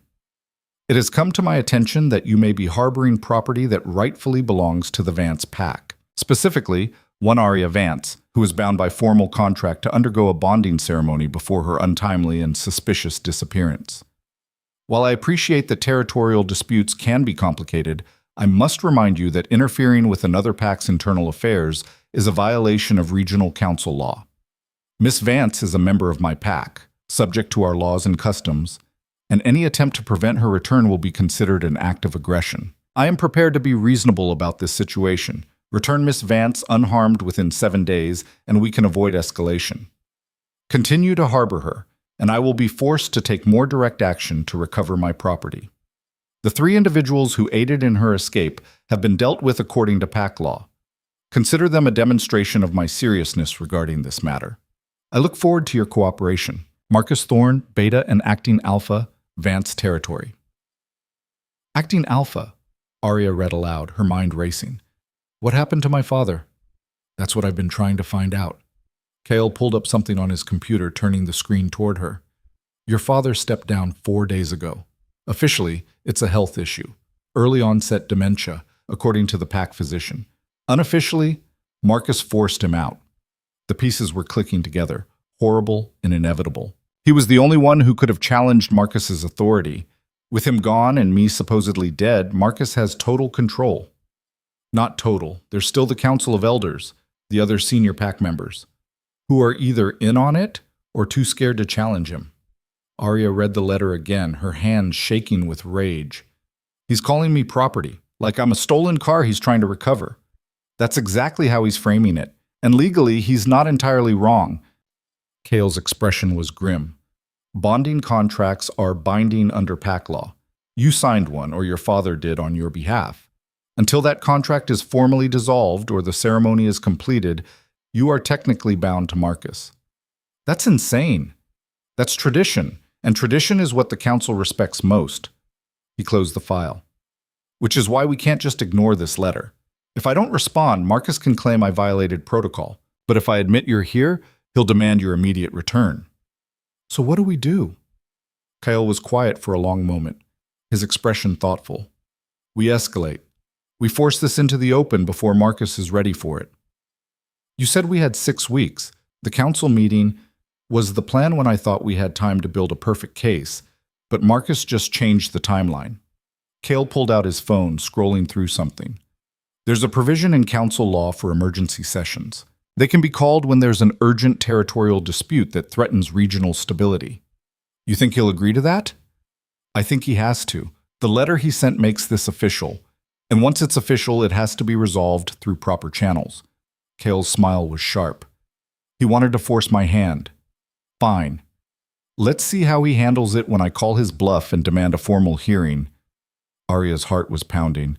I'm not ready. We don't have all the evidence yet. We haven't retrieved the files. We have enough. We have you, alive and able to testify. We have 3 dead pack members he just admitted to killing. We have his letter claiming you as property. Kyle met her eyes. It's not perfect, but it's enough to start. And more importantly, it puts him on the defensive instead of us. He'll deny everything, say I'm lying, that I ran away because I was unstable. Let him. Because while he's denying and defending, I'm going to send someone to retrieve those files from the Elders' Hall. And when we present them at the hearing, in front of every major alpha in the region, he won't be able to explain them away. It was risky, possibly suicidal, but Arya could see the logic in it. Take control of the narrative before Marcus could spin it further. Make him react instead of act. When? She asked. I'll send the request to the council tonight. They have to respond within 48 hours. Assuming they approve, and they will, this is too explosive to ignore, we're looking at maybe 10 days until the hearing. 10 days. Not 6 weeks. 10 days to prepare for the most important moment of her life. I need those files, Arya said. Everything falls apart without them. I know. I'm sending my best retrieval specialist tonight. Cale pulled up a photo on his phone. A woman, maybe 30, with sharp eyes and a face built for blending into backgrounds. Her name is Sloane. She's gotten in and out of more secure locations than I can count. If anyone can retrieve your phone without being caught, it's her. And if she is caught, then she knows nothing about you or why she's there. As far as anyone will know, she's just a thief who picked the wrong target. Kael's voice was steady. But she won't be caught. Trust me. Trust. That word again. Arya looked at the letter, at Marcus's precise signature, at the casual way he'd admitted to murder while demanding her return. 10 days from now, she'd be standing in front of him. 10 days from now, everything would either fall apart or finally start to come together. Okay, she said. Let's do it.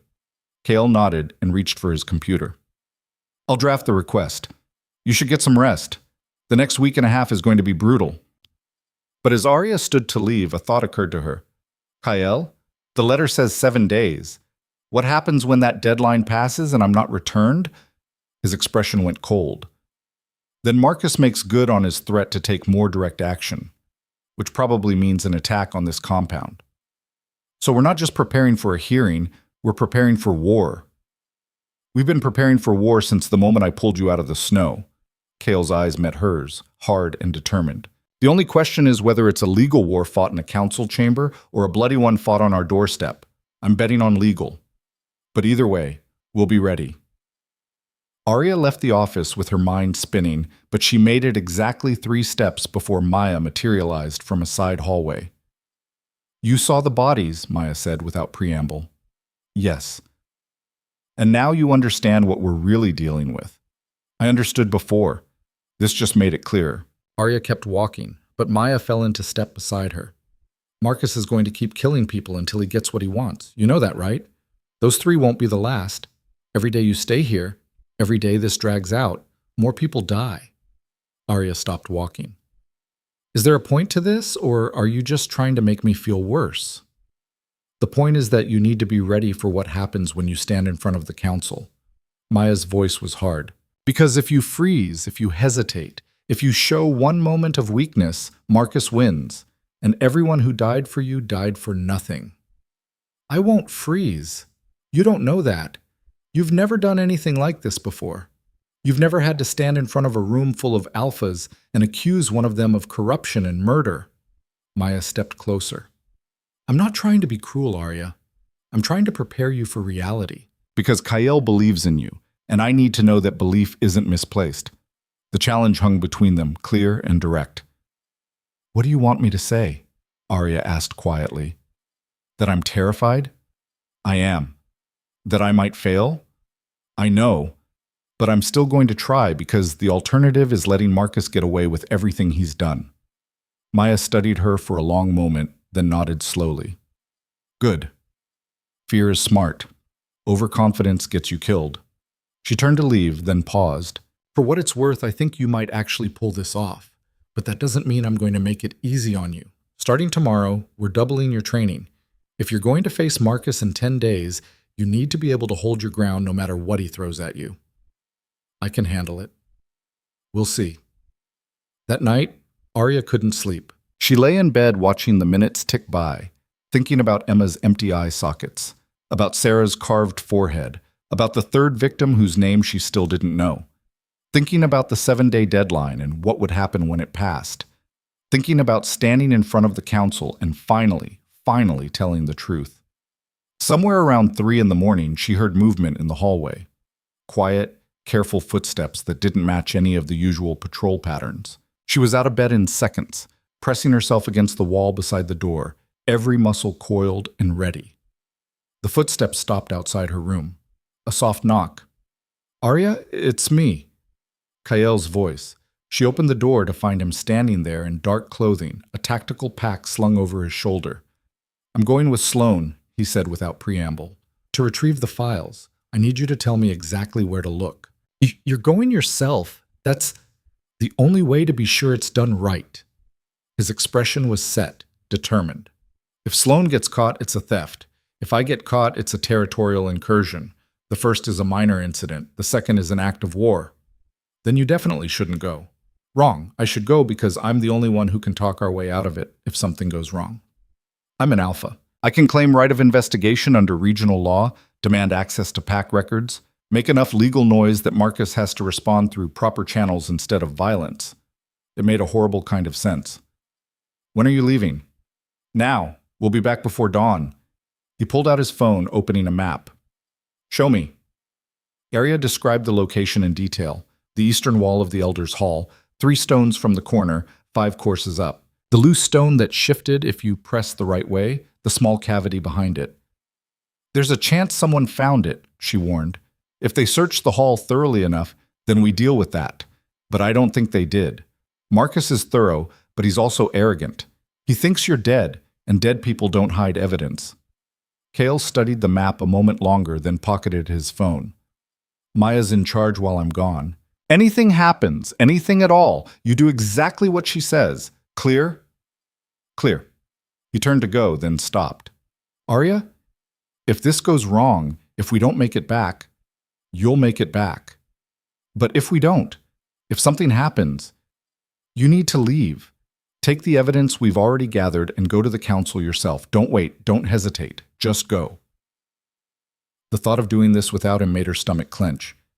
"Kael, promise me." "I promise." He nodded once and left, his footsteps fading down the hallway. Arya returned to bed but didn't even pretend to sleep. Just lay there counting minutes, listening to the compound settle into late-night quiet, waiting for dawn and whatever it would bring. 3 hours passed, then 4. At 5:47 a.m., Maya burst through her door without knocking. "Get up, we have a problem." Arya was moving before Maya finished speaking. "What happened?" Kael and Sloane made it to the Elder's Hall. Got in, got the phone, got out.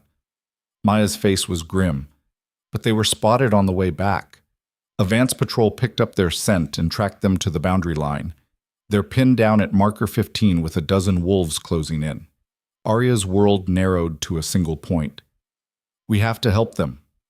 Kael's orders were to hold position. He doesn't want to escalate this into a full territorial conflict. He's going to get himself killed. Probably, but those are his orders. Maya grabbed Arya's arm. "Which means you stay here, stay safe, and prepare to run if this goes south." Everything in Arya screamed to argue, to fight, to do something, but Maya was right. Charging out there would only make things worse. Unless... "What if I give them what they want?" Arya said slowly. Maya's eyes narrowed. "Explain." "Marcus wants me back. That's what this is about. So what if I appear to surrender? Walk out there, draw their attention away from Kael, give him time to escape? That's suicide. No, that's misdirection." Arya's mind was racing now, pieces falling into place. "I show myself, they focus on me, Kael gets clear, and once he's safe, I fight my way back before they can actually capture me." "You can't fight 12 wolves alone." "I don't have to. I just have to survive long enough for reinforcements to arrive." She met Maya's eyes. "You said you wanted to know if I was ready to hold my ground. Here's your chance to find out." Maya stared at her for a long moment. Then, incredibly, she smiled, sharp and dangerous. "You're either the bravest person I've ever met, or the stupidest. Possibly both. Is that a yes?" "That's a, I'll give you 5 minutes before I bring the cavalry, which means you'd better make those 5 minutes count." Maya was already moving, pulling weapons from a locked cabinet. "You take the eastern approach. I'll position back up at the ridge. You draw them out. We close the trap." They armed quickly and moved quietly, slipping through the compound toward the boundary line. Arya could feel her heart trying to break through her ribs, could taste fear like metal on her tongue. But underneath the fear was something harder, something that had been building for 4 weeks of training and pain and preparing for exactly this moment. She wasn't the girl Marcus had thrown in the snow anymore. She was something else now, something sharper. They reached marker 15 just as dawn broke over the mountains. Arya could see them now, Kael and Sloane, backed against a boulder with hostile wolves forming a semicircle around them. One of the wolves was talking, his voice carrying across the distance. "Orders to bring you in for questioning, Alpha Draven. Trespassing on Vance territory, theft of pack property, possible kidnapping. You can come quietly, or we can do this the hard way." "I'm standing on neutral ground," Kael replied, his voice calm but carrying clear warning. "You want to talk, we talk. But no one crosses this line without starting something neither of our packs can finish. Your choice." The lead wolf, Arya recognized him now, Marcus's head enforcer, a brutal man named Garrett, gestured to his team. "Take them." Arya stepped out of the tree line. "Looking for me, Garrett?" Every head snapped toward her. She could see the shock register on Garrett's face, see Kael's expression shift from controlled calm to something close to panic. "Arya," Garrett breathed, "you're alive." Surprise. She walked forward slowly, hands visible and empty. "I hear Marcus wants me back." "Well, here I am." "Arya, don't," Kael started, but she cut him off with a look. "It's over, Kael. You tried to help me, and I appreciate it, but I'm not worth starting a war over." She turned back to Garrett. "You want to take me back to Marcus? Fine. Let them go, and I'll come quietly." Garrett's eyes narrowed with suspicion. "Just like that? After everything?" "Just like that. I'm tired of running, tired of hiding. If Marcus wants to talk, we'll talk." She took another step forward. "But Kael and Sloane leave. Now. That's the deal." For a moment, nobody moved. Then Garrett smiled, and it was an ugly thing. "Marcus said you'd try something like this, said you'd probably try to play hero." He gestured to his wolves. "New plan. We take all 3 of them. Alpha Draven for trespassing, his accomplice for theft, and Arya for being Arya." The wolves moved forward as one, and Arya smiled. Wrong answer. She whistled, sharp and piercing, and the forest exploded. Maya hit them from the left with 4 wolves at her back. Riker appeared from the right with 6 more. They crashed into Garrett's team like a wave, and suddenly the ambush had been reversed. Arya didn't wait to watch. She was already moving, closing the distance to where Kael and Sloane were pinned. A Vance wolf tried to intercept her, but she dropped low, swept his legs, and kept running. Everything Maya had drilled into her, every painful morning of training, it all crystallized into pure action. She reached Kael just as he broke free from the boulder, the phone clutched in his hand. Their eyes met for a split second, his full of fury and relief in equal measure, before he shoved her behind him. "Get to the compound, now." "Not without you." "Arya!"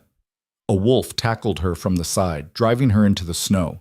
She rolled with it, using his momentum against him, and came up with her knife already moving. The blade caught him across the shoulder, not deep, just enough to make him back off, before someone else grabbed her from behind. The next 30 seconds were chaos. Fists, claws, snow flying. Arya fought like something wild and desperate, using every dirty trick Maya had taught her. When someone grabbed her hair, she slammed her head back into his nose. When hands closed around her throat, she drove her knee up hard and fast. But there were too many of them. Even with reinforcements, they were outnumbered. "Fall back," Kyle's voice cut through the melee. "Everyone back to the compound." They retreated in stages, fighting every step. Arya felt something hit her ribs, a fist or a rock, she couldn't tell, and pain exploded through her chest. But she kept moving, kept fighting, because stopping meant capture and capture meant death. They made it across the boundary line into Draven territory just as more wolves appeared, these wearing Draven colors, responding to Maya's call. The Vance wolves stopped at the border, smart enough to know that crossing now would mean war. Garrett stood at the line, breathing hard, blood running from a cut above his eye. "This isn't over, Draven. Not even close." "No." Kyle agreed, equally bloody but standing firm. It's not. See you at the council hearing. They held position until the Vance wolves finally withdrew, disappearing into the forest like shadows. Only then did Kyle turn to Arya, and the look on his face made her take an instinctive step backward. What? He said very quietly.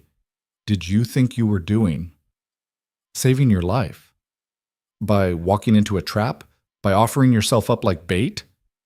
It worked, didn't it? It nearly got you captured. His control was slipping, real anger breaking through. Do you have any idea what would have happened if they'd gotten their hands on you? If this had gone wrong by even 30 seconds? But it didn't. We won. We got the files. Everyone made it out. She pulled the phone from his hand, the screen cracked but still functional. We have what we need. Kale stared at her, and for a moment she thought he might actually shake her.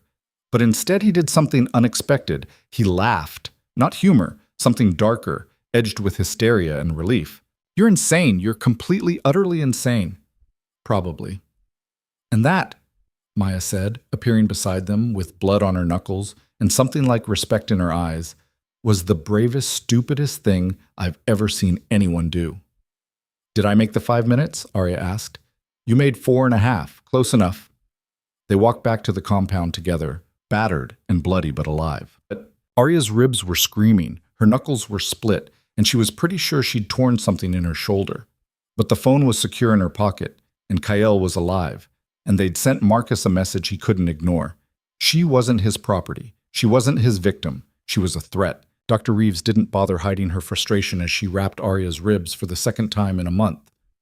You tore the muscle tissue that was finally starting to heal. You've got 3 new fractures on top of the old ones. And whatever you did to your shoulder, she probed the joint, making Arya hiss through her teeth, has set your recovery back at least 2 weeks. Can you fix it in time for the hearing? Arya asked. Can I perform medical miracles in 9 days? No. Can I pump you full of enough anti-inflammatories and painkillers that you can stand upright without screaming? Probably. Dr. Reeves's hands were efficient but not gentle. But it's going to hurt. A lot. I can handle pain.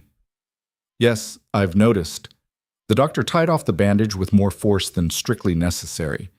What you can't seem to handle is basic self-preservation. Kael told me what you did, walking into an ambush like that. It worked. This time. Next time, you might not be so lucky. Dr. Reeves stepped back, studying Arya with something that looked almost like concern. You're not invincible, you know. And the way you're going, you'll burn yourself out before you ever make it to that council chamber. But Arya was already thinking past the pain, past the injuries. They had the phone. They had the evidence. The hearing was in 9 days, and Marcus had just shown his hand by sending wolves after Kael. Everything was falling into place, except for one thing. I need to see what's on the phone, she said. Later. Right now you need rest. Now, before Marcus has time to change anything, before he can cover his tracks further. Arya met the doctor's eyes. Please. Dr. Reeves sighed, but didn't argue. 20 minutes later, Arya was back in Kael's office, the cracked phone sitting on his desk between them. Maya stood by the door, arms crossed. Riker worked at a laptop, downloading the files through a forensic recovery program that would preserve the data even if the phone died completely. Okay, Riker said finally. I've got everything. Photos, documents, even some encrypted files that... Hang on. His fingers flew across the keyboard. These aren't just financial records. There's correspondence here, emails, text messages. Kael leaned forward. Between who? Marcus and someone named Derek Vance. Looks like they were coordinating the supply diversions, deciding which shipments to intercept. Riker's expression darkened as he read. And here's one from your Uncle Thomas. He's asking Marcus to increase the percentages because he's got debts to settle. Arya felt sick. Her uncle. Her father's own brother, helping to steal from their pack. Keep going, Kael said. Riker clicked through more files. Financial transfers, offshore accounts, lists of black market buyers. He paused. And, Jesus, there's a whole folder labeled Cleanup. It's full of instructions on how to handle anyone who asks too many questions. Anyone specific mentioned? Maya asked. Yeah, there's a whole section on Arya. You might not want to hear this. Read it, she said flatly. Riker hesitated, then started reading. Subject: a V problem. From Marcus to Derek.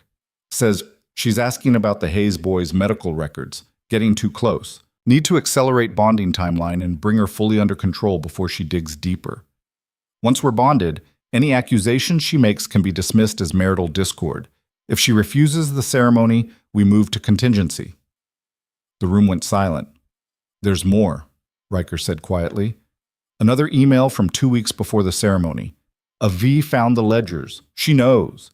Attempted confrontation. Contingency activated. We'll handle personally. Make it look natural.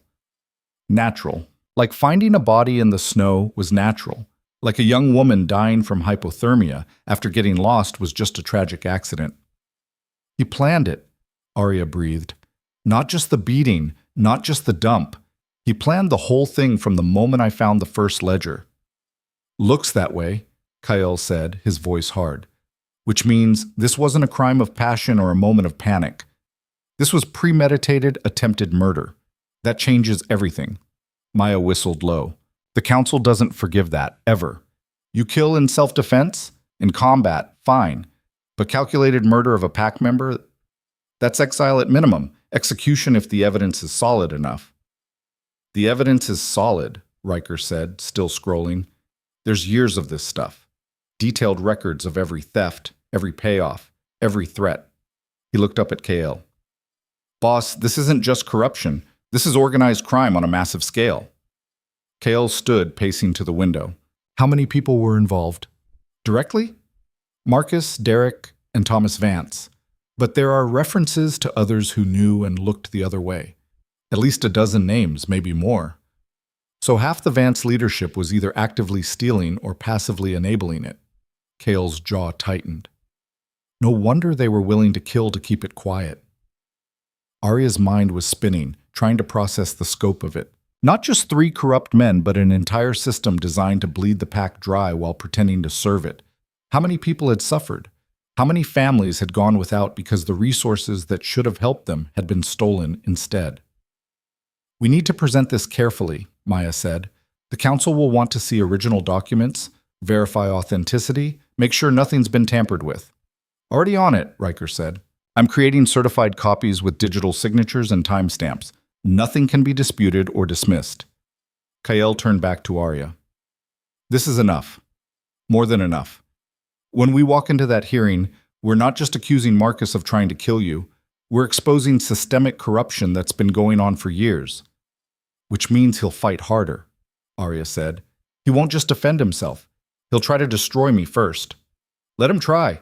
Kale's voice was cold. Because the moment he opens his mouth to attack you, we bury him with evidence he can't explain away.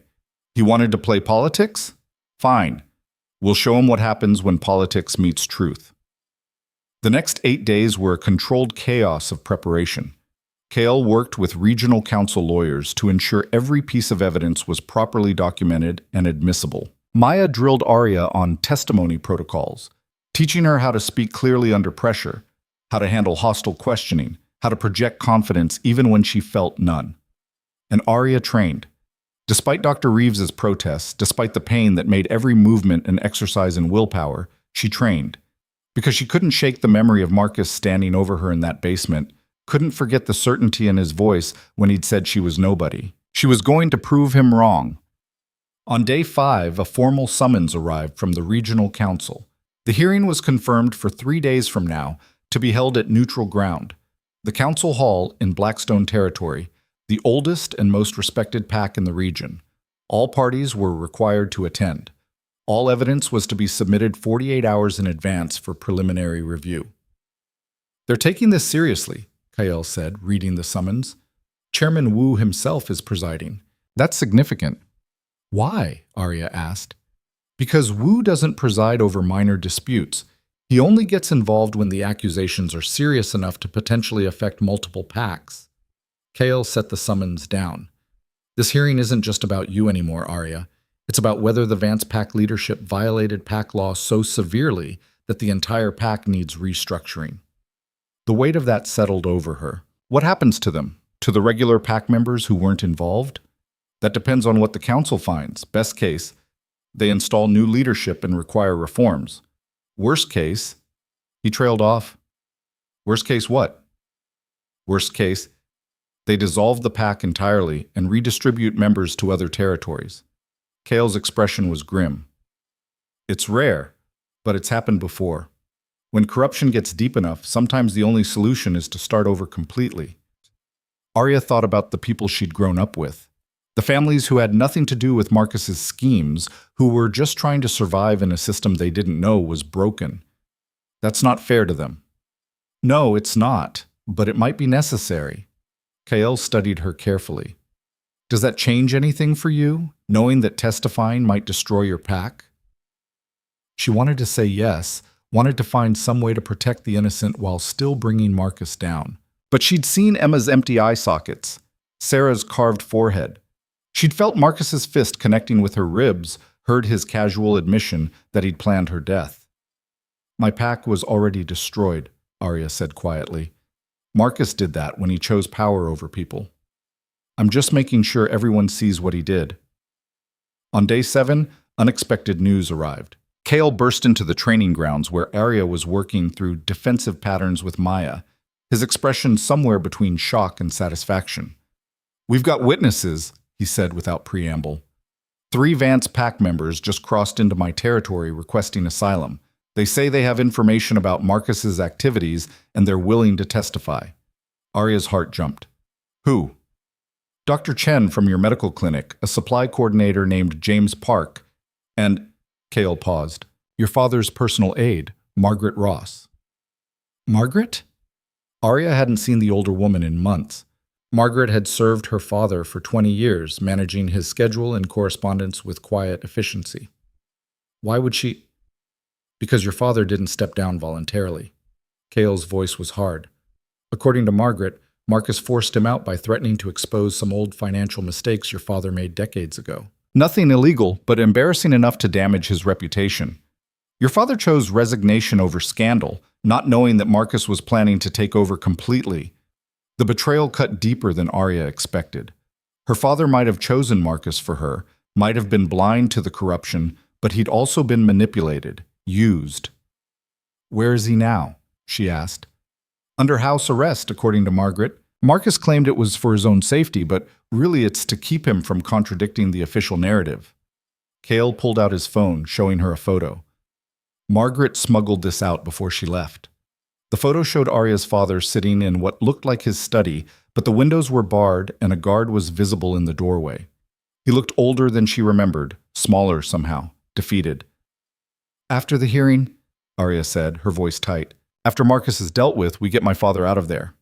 Agreed. Kael pocketed his phone. But first we need to prep these witnesses. Dr. Chen says she has records of medical supplies that were requisitioned but never arrived. Park has shipping manifests that don't match the official logs. And Margaret has documentation of Marcus's threats and the forced resignation. It was more than they'd hoped for, more than they'd needed. The case against Marcus was becoming airtight. But that night, as Arya lay in bed reviewing her testimony for the 100th time, a disturbing thought occurred to her. This was going too well, too smoothly. Marcus was smart, calculating, ruthless. He wouldn't just roll over and accept defeat because some evidence surfaced. He was planning something. She could feel it.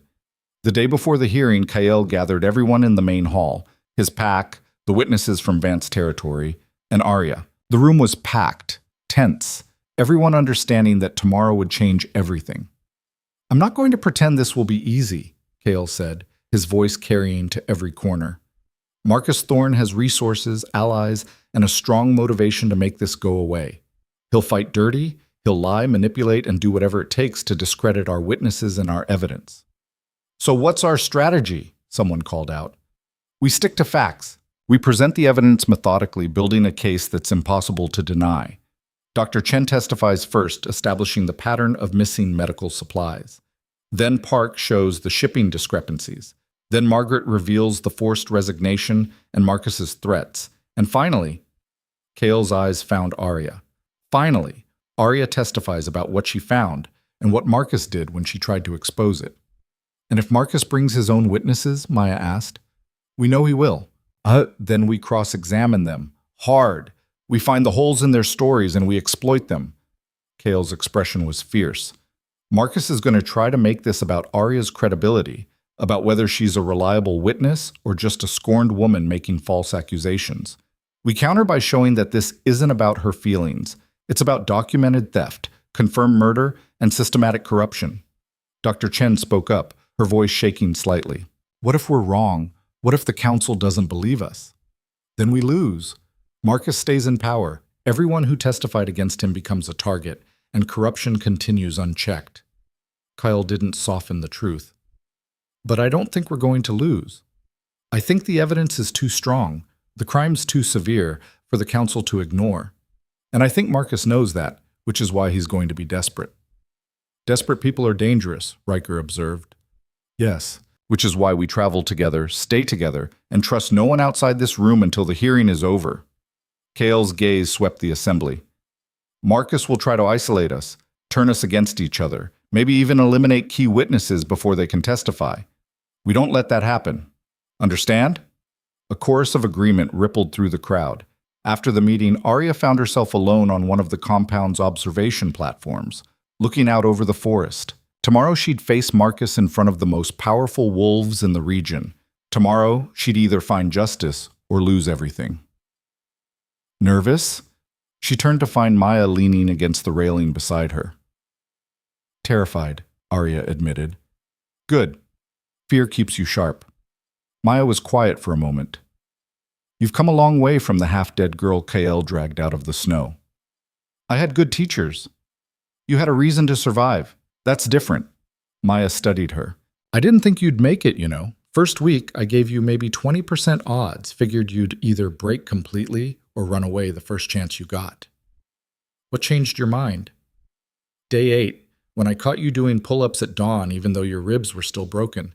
That's when I knew you might actually be tough enough for this. Maya's smile was slight, but genuine. You're still not invincible, still make stupid decisions sometimes, but you're a fighter. That counts for something. Coming from Maya, it was practically a declaration of friendship. I couldn't have done this without you, Arya said. Any of it. Yeah, well, don't get sentimental on me now. We've still got a hearing to win. But Maya's expression softened slightly. For what it's worth, I'll be right there in that chamber. And if Marcus tries anything at all, he's going to have to go through me to get to you. They stood together in comfortable silence, watching the sun set over territory Arya had learned to think of as home. Tomorrow would bring confrontation, revelation, and possibly violence. But tonight, she had allies. She had evidence, she had truth, and she had something Marcus would never understand, the unbreakable determination of someone who'd already survived the worst he could do. The journey to Blackstone territory took 3 hours. They traveled in a convoy, 2 vehicles with Arya, Kael, and the witnesses in the center, surrounded by guards. Maya drove, her eyes constantly scanning for threats. He's going to be there already, Arya said, watching the forest blur past. Marcus. Waiting. Let him wait, Kael replied. Let him sweat. The longer he has to think about what we're bringing, the more nervous he'll get. But when they arrived at the council hall, a massive stone structure that had stood for over a century, it was immediately clear that Marcus had been busy. Dozens of wolves in Vance colors lined the approach, not threatening exactly, but present. A show of force, a reminder that Marcus still commanded loyalty, or at least obedience. Intimidation tactics, Maya muttered. Classic. They made their way through the crowd, heads high, refusing to show uncertainty. The Vance wolves watched them pass with expressions ranging from hostile to curious. Some of them Arya recognized, people she'd grown up with, trained beside, trusted. How many of them knew what Marcus had done? How many had chosen to ignore it? Inside the council hall was impressive. High ceilings, ancient wood panels, rows of seats arranged in a semicircle around a central floor where the accused would stand. At the far end, an elevated platform held 5 chairs for the council members who would judge the case. Marcus was already there, standing with his lawyer and a cluster of supporters. When he saw Arya, his expression flickered, surprise, quickly masked, followed by something that looked almost like satisfaction. Miss Vance, he said, his voice carrying across the chamber. I'm pleased to see you're alive. When you disappeared, we feared the worst. The audacity of it made Arya's hands clench, but Kael's steadying presence at her shoulder kept her from responding. Save it for your testimony, Marcus, Kael said coolly. The council will want to hear all about your concerns for Miss Vance's welfare. Marcus's smile was thin. I'm sure they will. Just as I'm sure they'll be interested in hearing about your illegal incursion into Vance territory and your theft of private property. You mean the evidence we recovered? Yes, I imagine they'll be very interested in that. The two alphas stared at each other, the air between them crackling with tension, until a door opened and the council members filed in. Chairman Wu was old, maybe 70, with silver hair and eyes that missed nothing. He took his seat at the center, flanked by 4 other senior alphas representing different regions. When he spoke, his voice was surprisingly strong. This emergency session of the Regional Council is now in order. We are here to address serious accusations made against Marcus Thorne, acting alpha of the Vance Pack, including but not limited to corruption, theft of pack resources, attempted murder, and actual murder of pack members. Wu's gaze swept the chamber. This is not a trial in the human sense. We are here to determine facts, assess evidence, and decide what action, if any, the council must take to maintain order and justice within our territories. He paused, letting that sink in. Mr. Thorne, you stand accused. How do you respond? Marcus stood, and Arya was struck by how calm he looked. Too calm. Like someone who held cards no one else knew about. Chairman Wu, council members, I respond with absolute denial. These accusations are false, malicious, and brought by individuals who have their own agendas. His eyes flicked to Arya, including a young woman who fled her lawful bonding ceremony and has now fabricated elaborate lies to justify her abandonment of pack duty. You'll have opportunity to present your defense, Wu said. But first, we'll hear the accuser's evidence. Alpha Draven, you may begin. What followed was methodical, devastating, and thorough.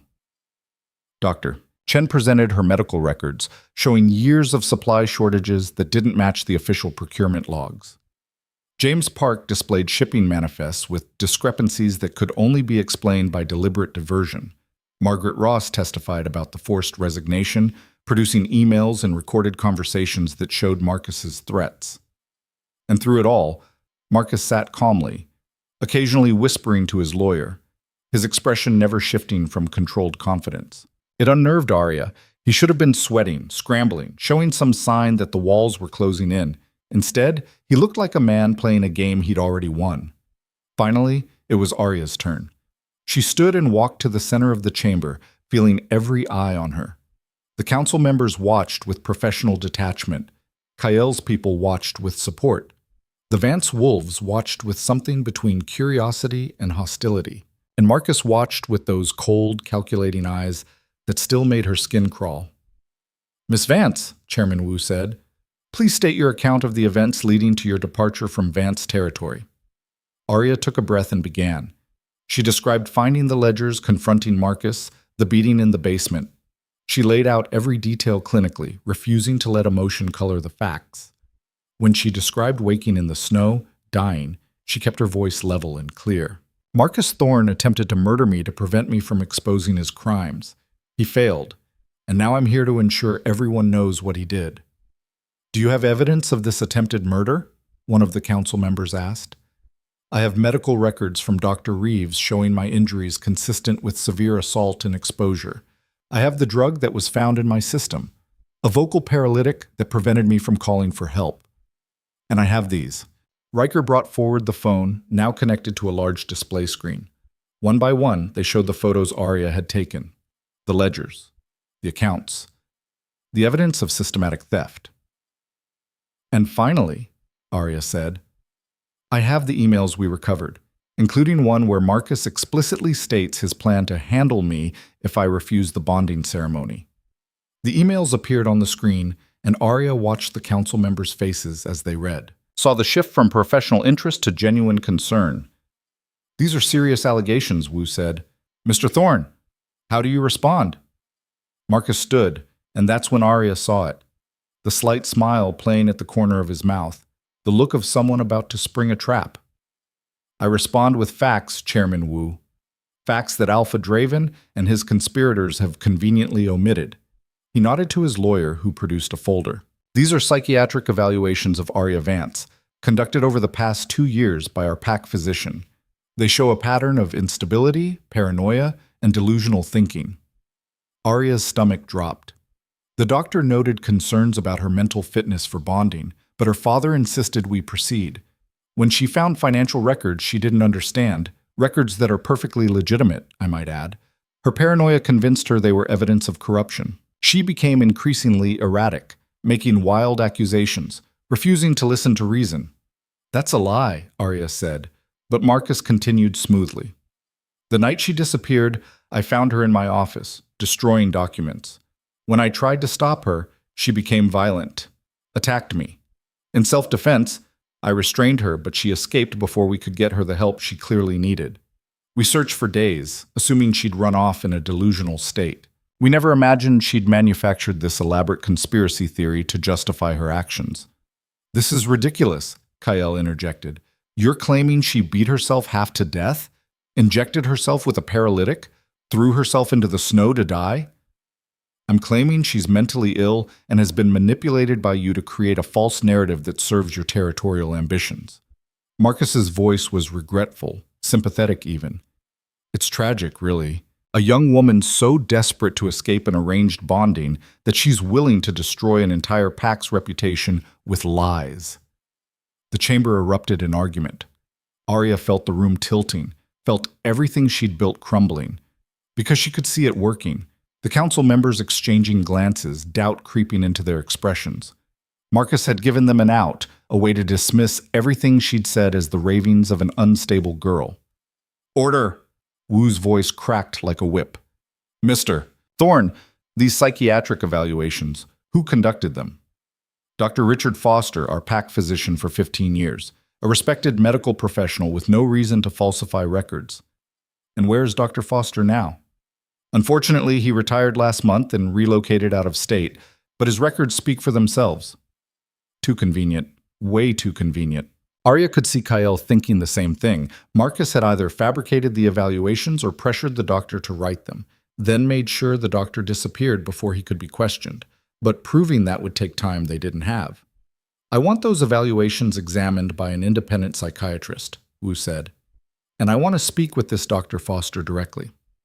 Of course, Chairman, though I should mention that Alpha Draven has had over a month to coach Miss Vance on what to say, how to act. Any current evaluation would be tainted by his influence. It was a masterful defense. Admit nothing, discredit everything, and make Arya herself the question mark rather than the witness. Arya opened her mouth to respond, but Kyle caught her eye and shook his head slightly. He was right. Getting emotional now would only play into Marcus's narrative. Instead, it was Dr. Chen who spoke up. Chairman Wu, if I may. I've known Arya Vance since she was a child. I've treated her for various minor injuries and illnesses over the years. Never, not once, did I observe any signs of mental instability. She was always rational, thoughtful, and completely coherent. The older woman's voice was firm. Furthermore, the missing medical supplies I documented, they disappeared during months when Dr. Foster was in charge of inventory. I found that suspicious at the time, but I had no proof of wrongdoing. You're basing medical opinion on casual observation? Marcus's lawyer jumped in. Dr. Chen, you're not a psychiatrist. You're not qualified to assess Miss Vance's mental state. No, but I am qualified to identify patterns of theft. And those records don't lie, no matter what psychiatric evaluations you produce. The arguments continued, back and forth, each side landing blows but neither delivering a knockout. Arya could feel the momentum shifting, slipping, the victory she'd thought was certain becoming uncertain. And then Margaret Ross stood. Chairman Wu, council members, I have something to add. She looked older than Arya remembered, tired, but her voice was steady. Marcus Thorne claims Arya is mentally unstable and violent, but I was there the night she allegedly attacked him. I heard the screaming from the basement. I saw his enforcers carry her out, unconscious and bleeding. And I heard Marcus give explicit orders to dump her body where it wouldn't be found. The chamber went dead silent. I said nothing because I was afraid. Because Marcus had already forced out the Alpha and taken control, and I knew what happened to people who challenged him. Margaret's hands shook, but she didn't look away from the council. But I can't stay silent anymore. Not when 3 innocent people are dead. Not when this man is trying to paint his victim as crazy to cover his crimes. That's hearsay, Marcus's lawyer protested. No, Margaret said quietly. It's eyewitness testimony, and I'm willing to swear to it under any oath you require. Wu leaned forward. Mrs. Ross, you understand that making false statements to this council carries severe penalties? I do. And I'm prepared to face them if I'm lying, but I'm not lying. Everything Arya said happened exactly as she described it. For the first time, Arya saw Marcus's calm facade crack. Just for a second, a flash of anger, quickly suppressed, but it was there. Wu conferred quietly with the other council members. Then he straightened. We're going to adjourn for 2 hours while we review all the evidence and testimony. Both parties will remain available for questions. This session is in recess. As the council members filed out, Arya felt Kael's hand on her shoulder. That was close, he said quietly. Too close. He almost buried us with those fake evaluations. But he didn't. And now the council has to decide who they believe, a respected aide who's risking everything to tell the truth, or an acting alpha with obvious motivations to lie. Kael's expression was grim. It's going to come down to credibility. Yours versus his. They waited in a side chamber, tension thick enough to cut. Maya paced. Riker checked and rechecked the evidence files. The witnesses sat in uncomfortable silence, each processing the reality that they'd just made themselves targets. Arya stared at the wall, replaying every word, every argument, trying to figure out what else she could have said, what she'd missed. After what felt like days but was probably 90 minutes, a clerk appeared. The council is ready? They filed back into the main chamber. Marcus was already there, looking confident again, his lawyer whispering last-minute strategies. Chairman Wu waited until everyone was seated before speaking. This council has reviewed the evidence, heard the testimony, and deliberated on the accusations brought before us. His voice was grave. We find the evidence of financial corruption to be compelling and worthy of further investigation. The discrepancies in supply records, shipping manifests, and medical inventory cannot be explained away as simple bookkeeping errors. Arya's heart began to race. However, Wu continued, and her stomach sank. The accusations of attempted murder rest primarily on Miss Vance's testimony, which Mr. Thorne has challenged with psychiatric evaluations that, while questionable in origin, cannot be entirely dismissed without further examination. Chairman, Kael started, but Wu held up a hand. I'm not finished. Mrs. Ross's testimony provides corroboration of Miss Vance's account, but it remains a he said, she said situation that requires more investigation than we can conduct in a single hearing. He paused. Therefore, this council makes the following rulings. The chamber held its collective breath. First, Marcus Thorne is hereby suspended from his position as acting alpha of the Vance Pack, effective immediately, pending a full investigation into the financial irregularities documented by Dr. Chen and Mr. Park. An independent auditor will be appointed to review all pack finances for the past 5 years. A murmur rippled through the crowd. Second, the accusations of attempted murder and actual murder will be investigated by a special tribunal. All parties involved, including Miss Vance, Mr. Thorne, and any witnesses, will be required to submit to formal depositions and, if necessary, medical and psychiatric evaluations conducted by neutral third parties. Third, until these investigations are complete, the Vance Pack will be placed under temporary council oversight. Former Alpha James Vance will be released from house arrest and reinstated in an advisory capacity to ensure pack stability. Marcus's face went white. Mr. Thorne, you are not formally charged with any crimes at this time, but you are strongly advised to cooperate fully with all investigations. Any attempt to intimidate witnesses, destroy evidence, or interfere with the tribunal's work will result in immediate and severe consequences. Wu's eyes were hard. Do you understand? Marcus stood slowly. I understand, Chairman, and I welcome the investigation. It will prove my innocence. We'll see. Wu turned to Arya.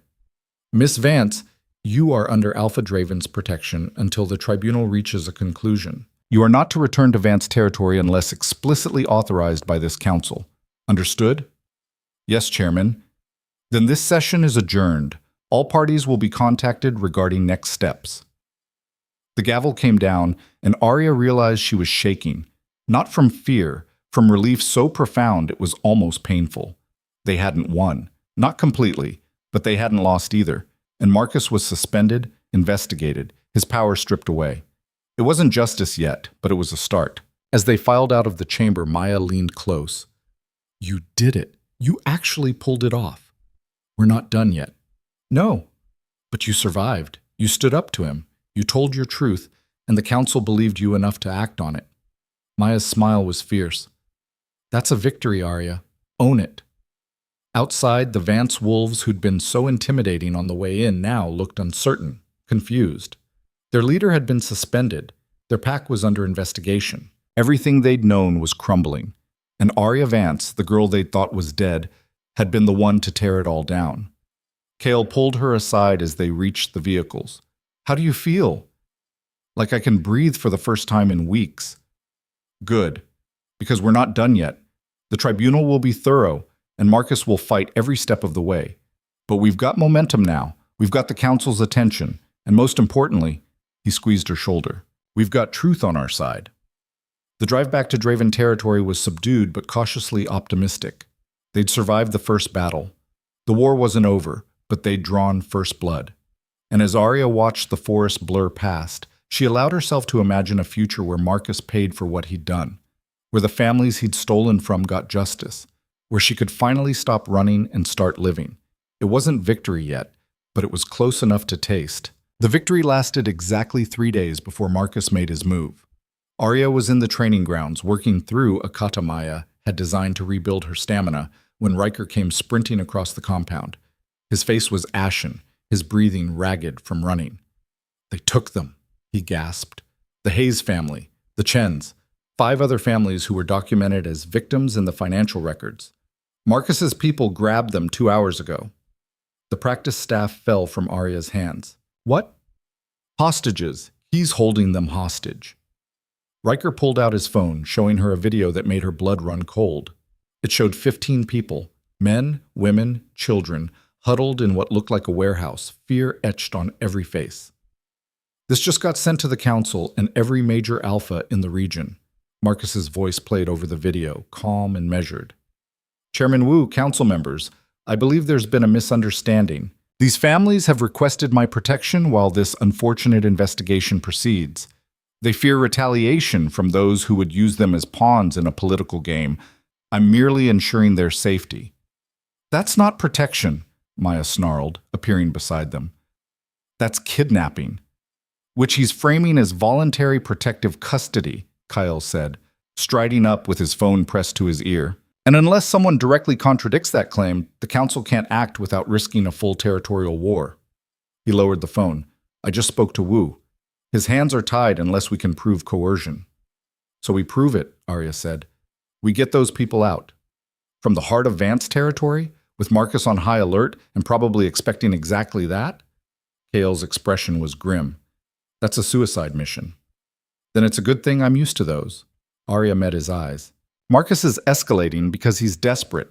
The investigation is closing in. His power base is crumbling, and he knows the only way out is to force a stalemate. He takes hostages. We back off. Everything freezes while he consolidates control. Or he's baiting us, Maya said. Get us to rush in, make a mistake, give him justification to claim we're the aggressors. Probably both. Arya's mind was racing, pieces falling into place. But he made one miscalculation. He thinks I'll stay here, safe behind Kyle's protection, while innocent people suffer because of me. He thinks I'll let guilt paralyze me. And you won't? Kyle asked quietly. No, I won't. She looked at each of them in turn. Marcus tried to kill me because I found evidence of what he'd done to those families. He failed, and now he's hurting them again to protect himself. I'm not letting that happen. Arya, I know it's risky. I know it could go wrong. But those people are in danger because they were his victims, and I'm the one who exposed it. If there's even a chance we can get them out safely, We have to try. Kale studied her for a long moment, and Arya could see the calculation happening behind his eyes, weighing risk against reward, strategy against morality.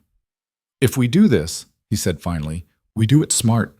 No rushing in, no heroics. We plan every detail, we use every advantage we have, and we don't make a move until we're sure we can pull it off. How much time do we have? Maybe 48 hours before the tribunal reconvenes. After that, if those hostages are still in Marcus's hands, the council will have to acknowledge his protective custody claim as legitimate. Once that happens, getting them out becomes infinitely harder. Then we have 48 hours. Arya's voice was steel.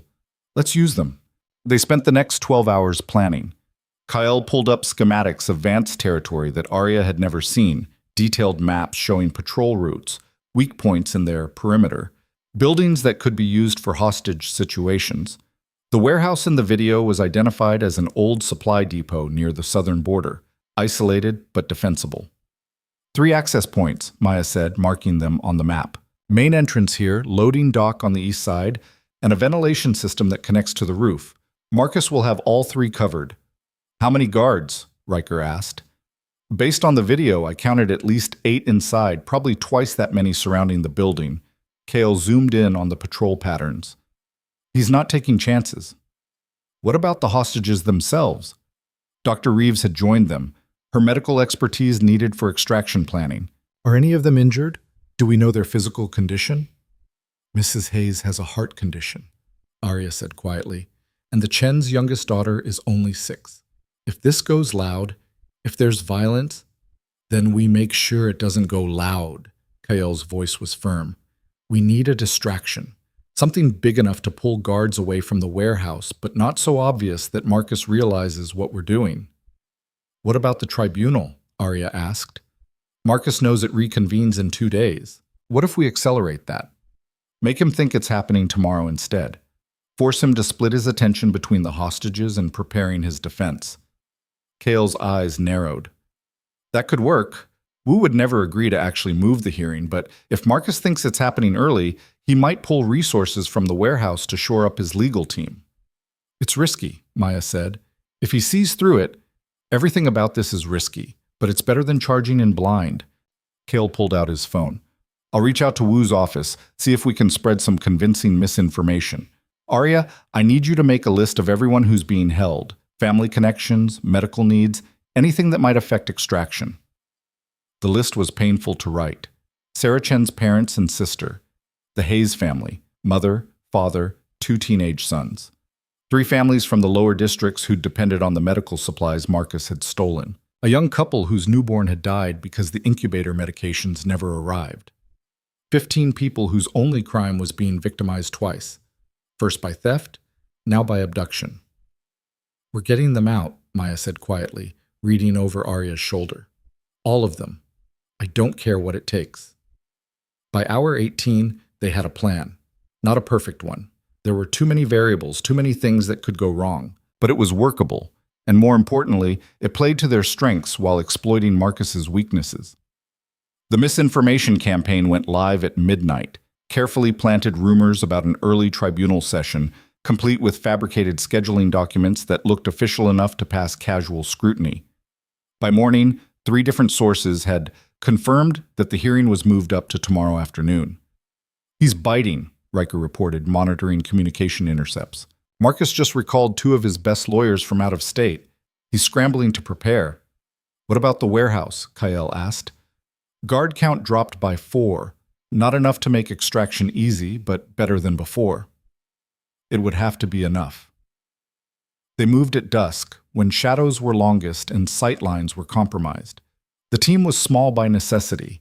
Kael, Maya, Riker, Arya, and 6 of Draven's most experienced fighters. Too many bodies would be impossible to coordinate. Too few would leave them vulnerable. Arya wore tactical gear that felt foreign and familiar all at once. The knife at her belt was the same one she'd used in the Borderlands skirmish. The comm unit in her ear crackled with quiet check-ins as everyone confirmed position. Alpha team in position, Maya's voice whispered. South approach clear. Beta team set, Riker responded. East side covered. Kale's hand found Arya's shoulder. Last chance to change your mind. You can stay back. Let us handle this. No, those people know me. They'll trust me faster than armed strangers. She met his eyes. And Marcus needs to see that I'm not afraid of him anymore. You were always going to do this, Kyle said. It wasn't a question. Yeah, I was. His hand tightened briefly, then released. Stay close to me. If anything goes wrong, anything at all, you run. Understand? Kyle, promise me, Arya. This only works if you survive to testify. If Marcus gets his hands on you, everything falls apart. She hated it, but he was right. I promise. They approached from the north using a dry creek bed for cover. The warehouse loomed ahead, lights burning in windows that should have been dark. Arya could see guards on patrol, their movements professional but predictable. Guards change positions every 12 minutes, Maya whispered through the comm. Next rotation in 90 seconds. They waited, counting heartbeats. When the guards shifted, Maya's team moved first, quick and silent, neutralizing the south entrance guards with tranquilizer darts that dropped them mid-step. Riker's team followed, securing the east side with the same ruthless efficiency. Main entrance still covered, Kale murmured. 3 guards, alert and watching. We'll need to go through the ventilation. The roof access was exactly where the schematic showed it, a maintenance ladder that had seen better days but held their weight. Arya climbed behind Kyle, her injured shoulder protesting but functional. The ventilation grate came off with minimal noise. Below, they could hear voices, guards talking, someone crying softly. I'm going first, Kale said. 30-second intervals, then you follow. He dropped through the opening with barely a sound, disappearing into darkness. Arya counted to 30, then followed. She landed in a storage room filled with abandoned equipment. Kyle was already at the door, peering through a crack. He gestured for her to stay back, then slipped into the hallway beyond. Arya counted to 30 again, then followed. The hallway was dimly lit, lined with doors that probably led to offices or storage. Voices echoed from somewhere ahead, the main warehouse floor where the hostages were being held. Kyle moved like a shadow, and Arya did her best to match him. They reached the main floor entrance and pressed against the wall, listening. Not sure how much longer we can keep this up, a guard was saying. These people need food, water, medical attention for the old woman. Marcus said hold them until the tribunal is resolved, another voice responded. So that's what we do. And if someone tries to rescue them, then we make sure there's no one left to rescue. The casual threat made Arya's hands clench, but Kyle's warning look kept her still. They needed to wait for the signal.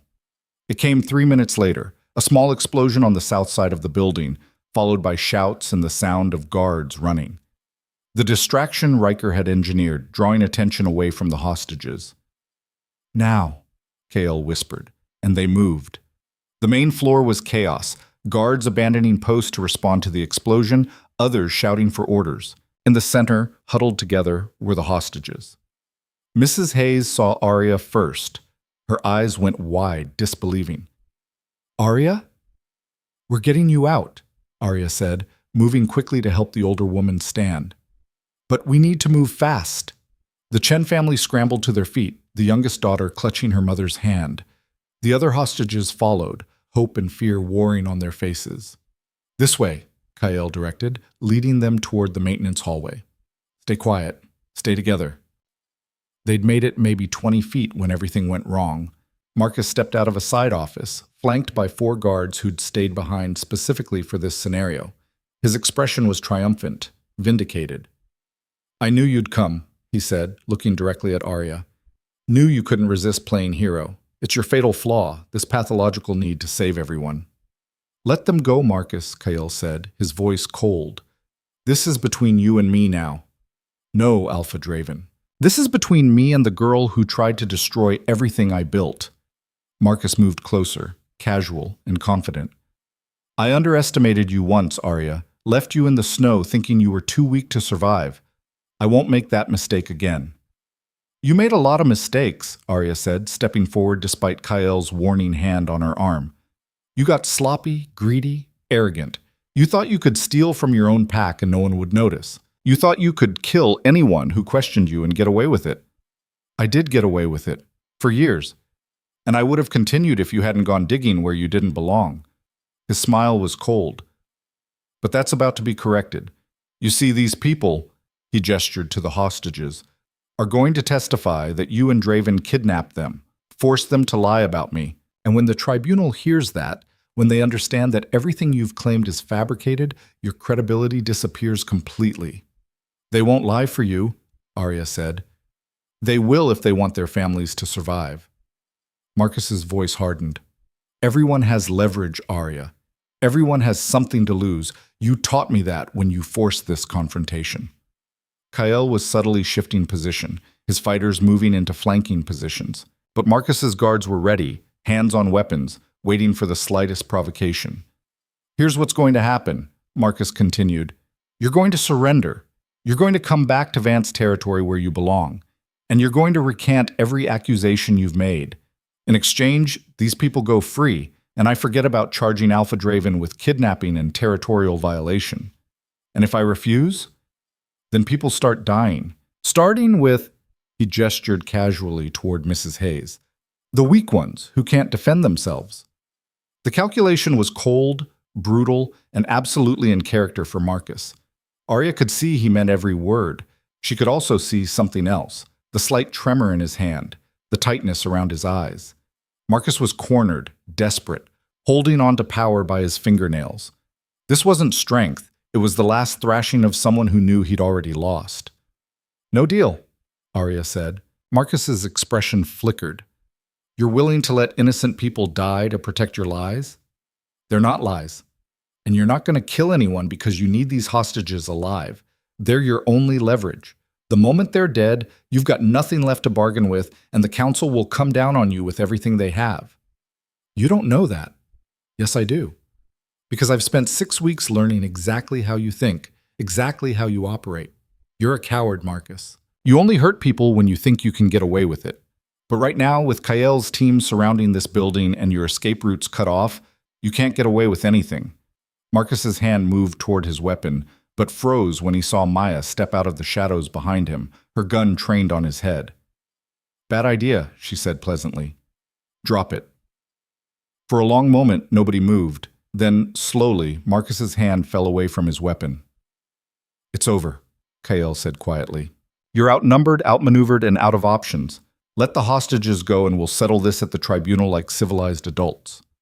Civilized, Marcus laughed, bitter and harsh. There's nothing civilized about what you've done to me. My pack, my position, my reputation, you've destroyed all of it. No, Arya said. You destroyed it yourself. We just made sure everyone could see what you'd done. The admission hung in the air. Not quite a confession, but close enough. Riker's recorder, hidden on Arya's tactical vest, captured every word. Marcus seemed to realize what he'd said because his expression shifted, calculating. That won't be admissible. This is a hostage situation conducted under duress. Actually, a new voice said from the warehouse entrance, this is an active crime scene and everything said here is very much admissible. Chairman Wu walked in, flanked by council enforcers in full tactical gear. His expression was granite. When Alpha Draven informed me of this rescue operation, I decided the council needed to observe firsthand. Wu's gaze swept the room, taking in the hostages, the guards, Marcus's guilty expression. What I've observed is Marcus Thorne holding 15 pack members against their will while attempting to coerce false testimony through threats of violence. Chairman, this is a misunderstanding, so no, Mr. Thorne. This is kidnapping, witness intimidation, and attempted obstruction of justice. And I've heard every word you've said in the last 5 minutes. Wu gestured to his enforcers. Take him into custody, and someone get medical attention for these people. What followed was controlled chaos. Marcus was disarmed and restrained, still protesting his innocence. The hostages were checked by medics, given water and blankets. Mrs. Hayes hugged Arya so hard her ribs screamed, but Arya didn't pull away. You came for us, the older woman whispered. When everyone else abandoned us, you came. I wasn't going to let him hurt you again, Arya said. Not ever again. Kael found her an hour later, sitting on a supply crate outside the warehouse while medics finished their work.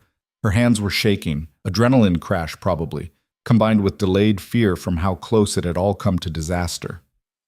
Wu wants to talk to you, he said, settling beside her. He's reconvening the tribunal tomorrow morning, emergency session. Says there's enough evidence now to make formal charges. Marcus will fight it. Let him. He's got nothing left to fight with. The hostages are safe. His guards are talking to save their own skins, and Wu personally witnessed him threatening violence. Kale's shoulder pressed against hers, warm and solid. You won, Arya. It's really over. The words should have felt triumphant. Instead, they felt surreal, like something happening to someone else. I keep waiting for the other shoe to drop, she admitted. For Marcus to pull some last trick, for something to go wrong. Nothing's going to go wrong. We've got him. Kale turned to face her. You did this. You survived when he tried to kill you, you gathered evidence when no one believed you, and you stood up in front of the council when everyone said you were crazy. You earned this victory. We earned it. I couldn't have done any of this without you. Maybe, but I wouldn't have tried without you giving me a reason to. His expression was serious. I told you that first night. I saved you because I hated people who hurt the defenseless. But somewhere along the way, it stopped being about that and started being about you, about making sure you got justice, about keeping you safe. Arya's heart was doing complicated things in her chest. Kyle, you don't have to say anything. I just wanted you to know. He stood, offering his hand. Come on, let's finish this. The emergency tribunal session the next morning was standing room only. Every major alpha in the region had shown up, word having spread about the hostage situation and Marcus's arrest. The energy in the council hall was electric, anticipatory. Marcus sat at the defendant's table, his lawyer beside him, but the fight had gone out of his eyes. He looked smaller somehow, diminished without his power and position to prop him up. Chairman Wu called the session to order, his voice carrying to every corner. We are here to address charges of corruption, theft, attempted murder, actual murder, kidnapping, and witness intimidation against Marcus Thorne. Mr. Thorne, how do you plead? For a long moment, Marcus said nothing, then quietly, not guilty. What followed was systematic destruction. The council presented financial records showing years of theft. Dr. Chen testified about the missing medical supplies. James Park detailed the shipping fraud. Margaret Ross described the forced resignation and threats. And then it was Arya's turn again. This time, when she stood before the council, she wasn't nervous, wasn't afraid. She'd faced Marcus in a warehouse with lives on the line. This was just words, just truth, and she had plenty of both. She described everything: the basement, the beating, waking in the snow. She presented the medical evidence, the photos, the emails, and she looked Marcus in the eye while she did it, making sure he understood that she wasn't the scared girl he'd thrown away anymore. When she finished, Wu turned to Marcus. Do you wish to cross-examine this witness? Marcus's lawyer started to stand, but Marcus put a hand on his arm. No, no cross-examination. The lawyer looked shocked. Marcus, we need to challenge her testimony. It won't matter. She's telling the truth. Marcus's voice was flat, defeated. All of it. The theft, the murder attempts, the hostages. I did everything she said I did. The chamber erupted in shocked whispers. Wu slammed his gavel for order. Mr. Thorne, are you confessing to these crimes? I'm acknowledging reality, Chairman. You have the evidence, you have the witnesses, and you have me on record threatening those hostages last night. Marcus finally met Arya's eyes, and something like respect flickered there. She beat me. I underestimated her, and she beat me. Then this tribunal finds Marcus Thorne guilty of all charges. Wu's voice was iron. The sentence is as follows: permanent exile from all Pact territories, forfeiture of all assets and property, and a formal notation in regional records marking you as a criminal unworthy of Pact protection or support. You have 24 hours to leave this region. If you're found on Pact lands after that time, any Alpha has the right to kill you on sight. It was the harshest sentence the Council could impose short of execution. Marcus would be utterly alone, stripped of everything, unable to find sanctuary anywhere in the supernatural world. Furthermore, Wu continued, the Vance Pact will be restructured under Council supervision. Former Alpha James Vance will be reinstated with a Council-appointed advisory board to ensure proper governance. All stolen resources will be returned to the families affected, with reparations paid for Marcus Thorne's seized assets. He looked at Arya. Miss Vance, this council owes you an apology. You came to us with the truth, and we failed to believe you quickly enough. That failure cost lives. We will not make that mistake again. The acknowledgement was public, formal, and witnessed by every alpha in the region. Arya felt something tight in her chest finally loosen. Thank you, Chairman. The session adjourned and people crowded around Arya, some offering congratulations, others asking questions, a few just wanting to shake her hand. It was overwhelming, surreal. Through the crowd, she saw Marcus being led away by council enforcers. Their eyes met one last time, and she saw something in his expression she hadn't expected. Acceptance. He'd gambled everything on his ability to manipulate, control, and win, and he'd lost to someone he'd once dismissed as nobody. The irony wasn't lost on either of them. That evening, back at Draven territory, they held an impromptu celebration. Nothing fancy, just the pack gathered in the main hall, sharing food and stories, the tension of the past weeks finally releasing. Arya found herself on the observation platform again, watching the festivities from a distance. Maya joined her after a few minutes, pressing a drink into her hand. Not a fan of parties? Maya asked. Not used to being the center of attention. Well, better get used to it. You're famous now, the girl who took down a corrupt alpha and lived to tell about it. Maya clinked her glass against Arya's. People are going to tell stories about you for years. That's terrifying. That's influence. Use it wisely. Maya was quiet for a moment. So what's next for you? Going back to Vance territory now that it's safe? The question made Arya pause. She hadn't really thought about it, had been so focused on surviving, on getting justice, that she hadn't considered what came after. I don't know, she admitted. It doesn't feel like home anymore. Too many memories, too many reminders of everything that happened. You could stay here. Arya looked at her, surprised. In Draven territory? Why not? You've trained with us, fought beside us, nearly died for us multiple times. As far as I'm concerned, you've earned your place. Maya's expression was serious. And I think Kyle would like it if you stayed. Not that he'd ever admit it directly, because he's emotionally constipated like that. But still, Maya, I'm not saying you have to decide now. Just think about it. You've got options, Arya. That's new for you. Don't waste them by settling for less than you deserve. She left, and Arya was alone with her thoughts and the night sky. Footsteps announced Kael's arrival. He leaned against the railing beside her, close enough that their shoulders touched. Big day, he said. Understatement of the year. How are you really feeling? Arya considered the question. Relieved, exhausted, a little lost, actually. I spent so long focused on one goal that now that it's done, I'm not sure what comes next. That's fair. You've earned the right to be a little lost. Kael turned to face her. Maya talked to you about staying. How did you... I asked her to. Figured it would be less awkward coming from her than from me. His smile was slight. I'm not good at this. At asking for things I want when they don't directly benefit the pack. But I'm going to try anyway. Her heart started beating faster. Stay, Kael said simply. Not as a refugee. Not as someone under my protection. Stay as a member of this pack. As my... He paused, choosing words carefully. As someone I'd very much like to have around, permanently. That's the most roundabout way of asking someone to stay I've ever heard, Arya said, but she was smiling. I told you I'm not good at this. He reached for her hand and she let him take it. But I mean it. You belong here, Arya. With people who see you for who you are, strong, brave, stubborn as hell. You fit here in a way you never fit in Vance territory. He wasn't wrong. These past weeks, despite the danger and the training and the constant threat of violence, she'd felt more at home than she had in years. Part of that was Kael, yes, but part of it was the pack itself, the way they'd accepted her, challenged her, pushed her to be better.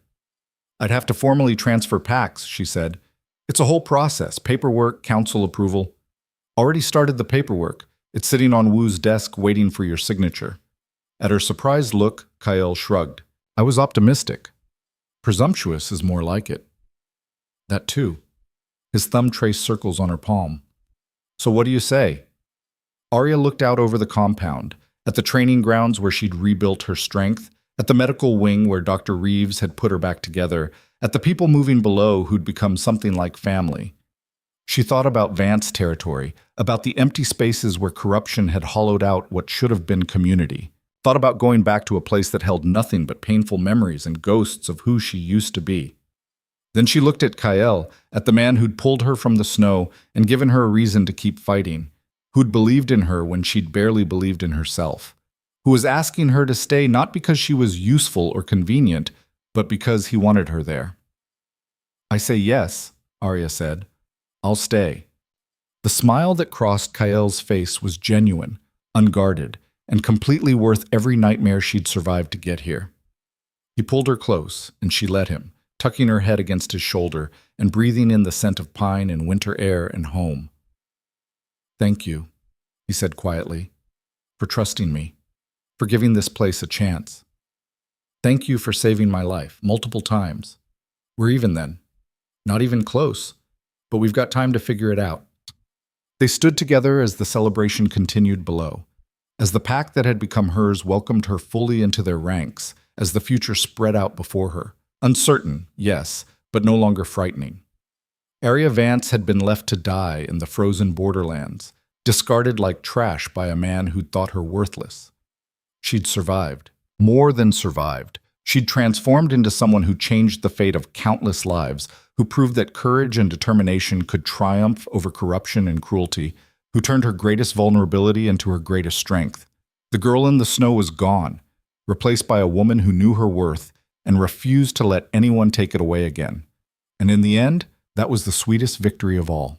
3 months later, Arya stood in the reconstructed Vance Territory Medical Clinic, watching as Dr. Chen inventoried supplies that had finally made it to where they were supposed to go. The Hayes family was there too, Mrs. Hayes's heart condition being monitored with equipment that had been missing for years. "This is because of you," Mrs. Hayes said, catching Arya's hand. "All of this. The new leadership, the reforms, the resources we have now. You changed everything." "I just told the truth," Arya said. "You did more than that. You gave us hope that the system could work, that justice was possible." The older woman smiled. "My grandson is applying to medical school next year. Says he wants to help people the way you helped us.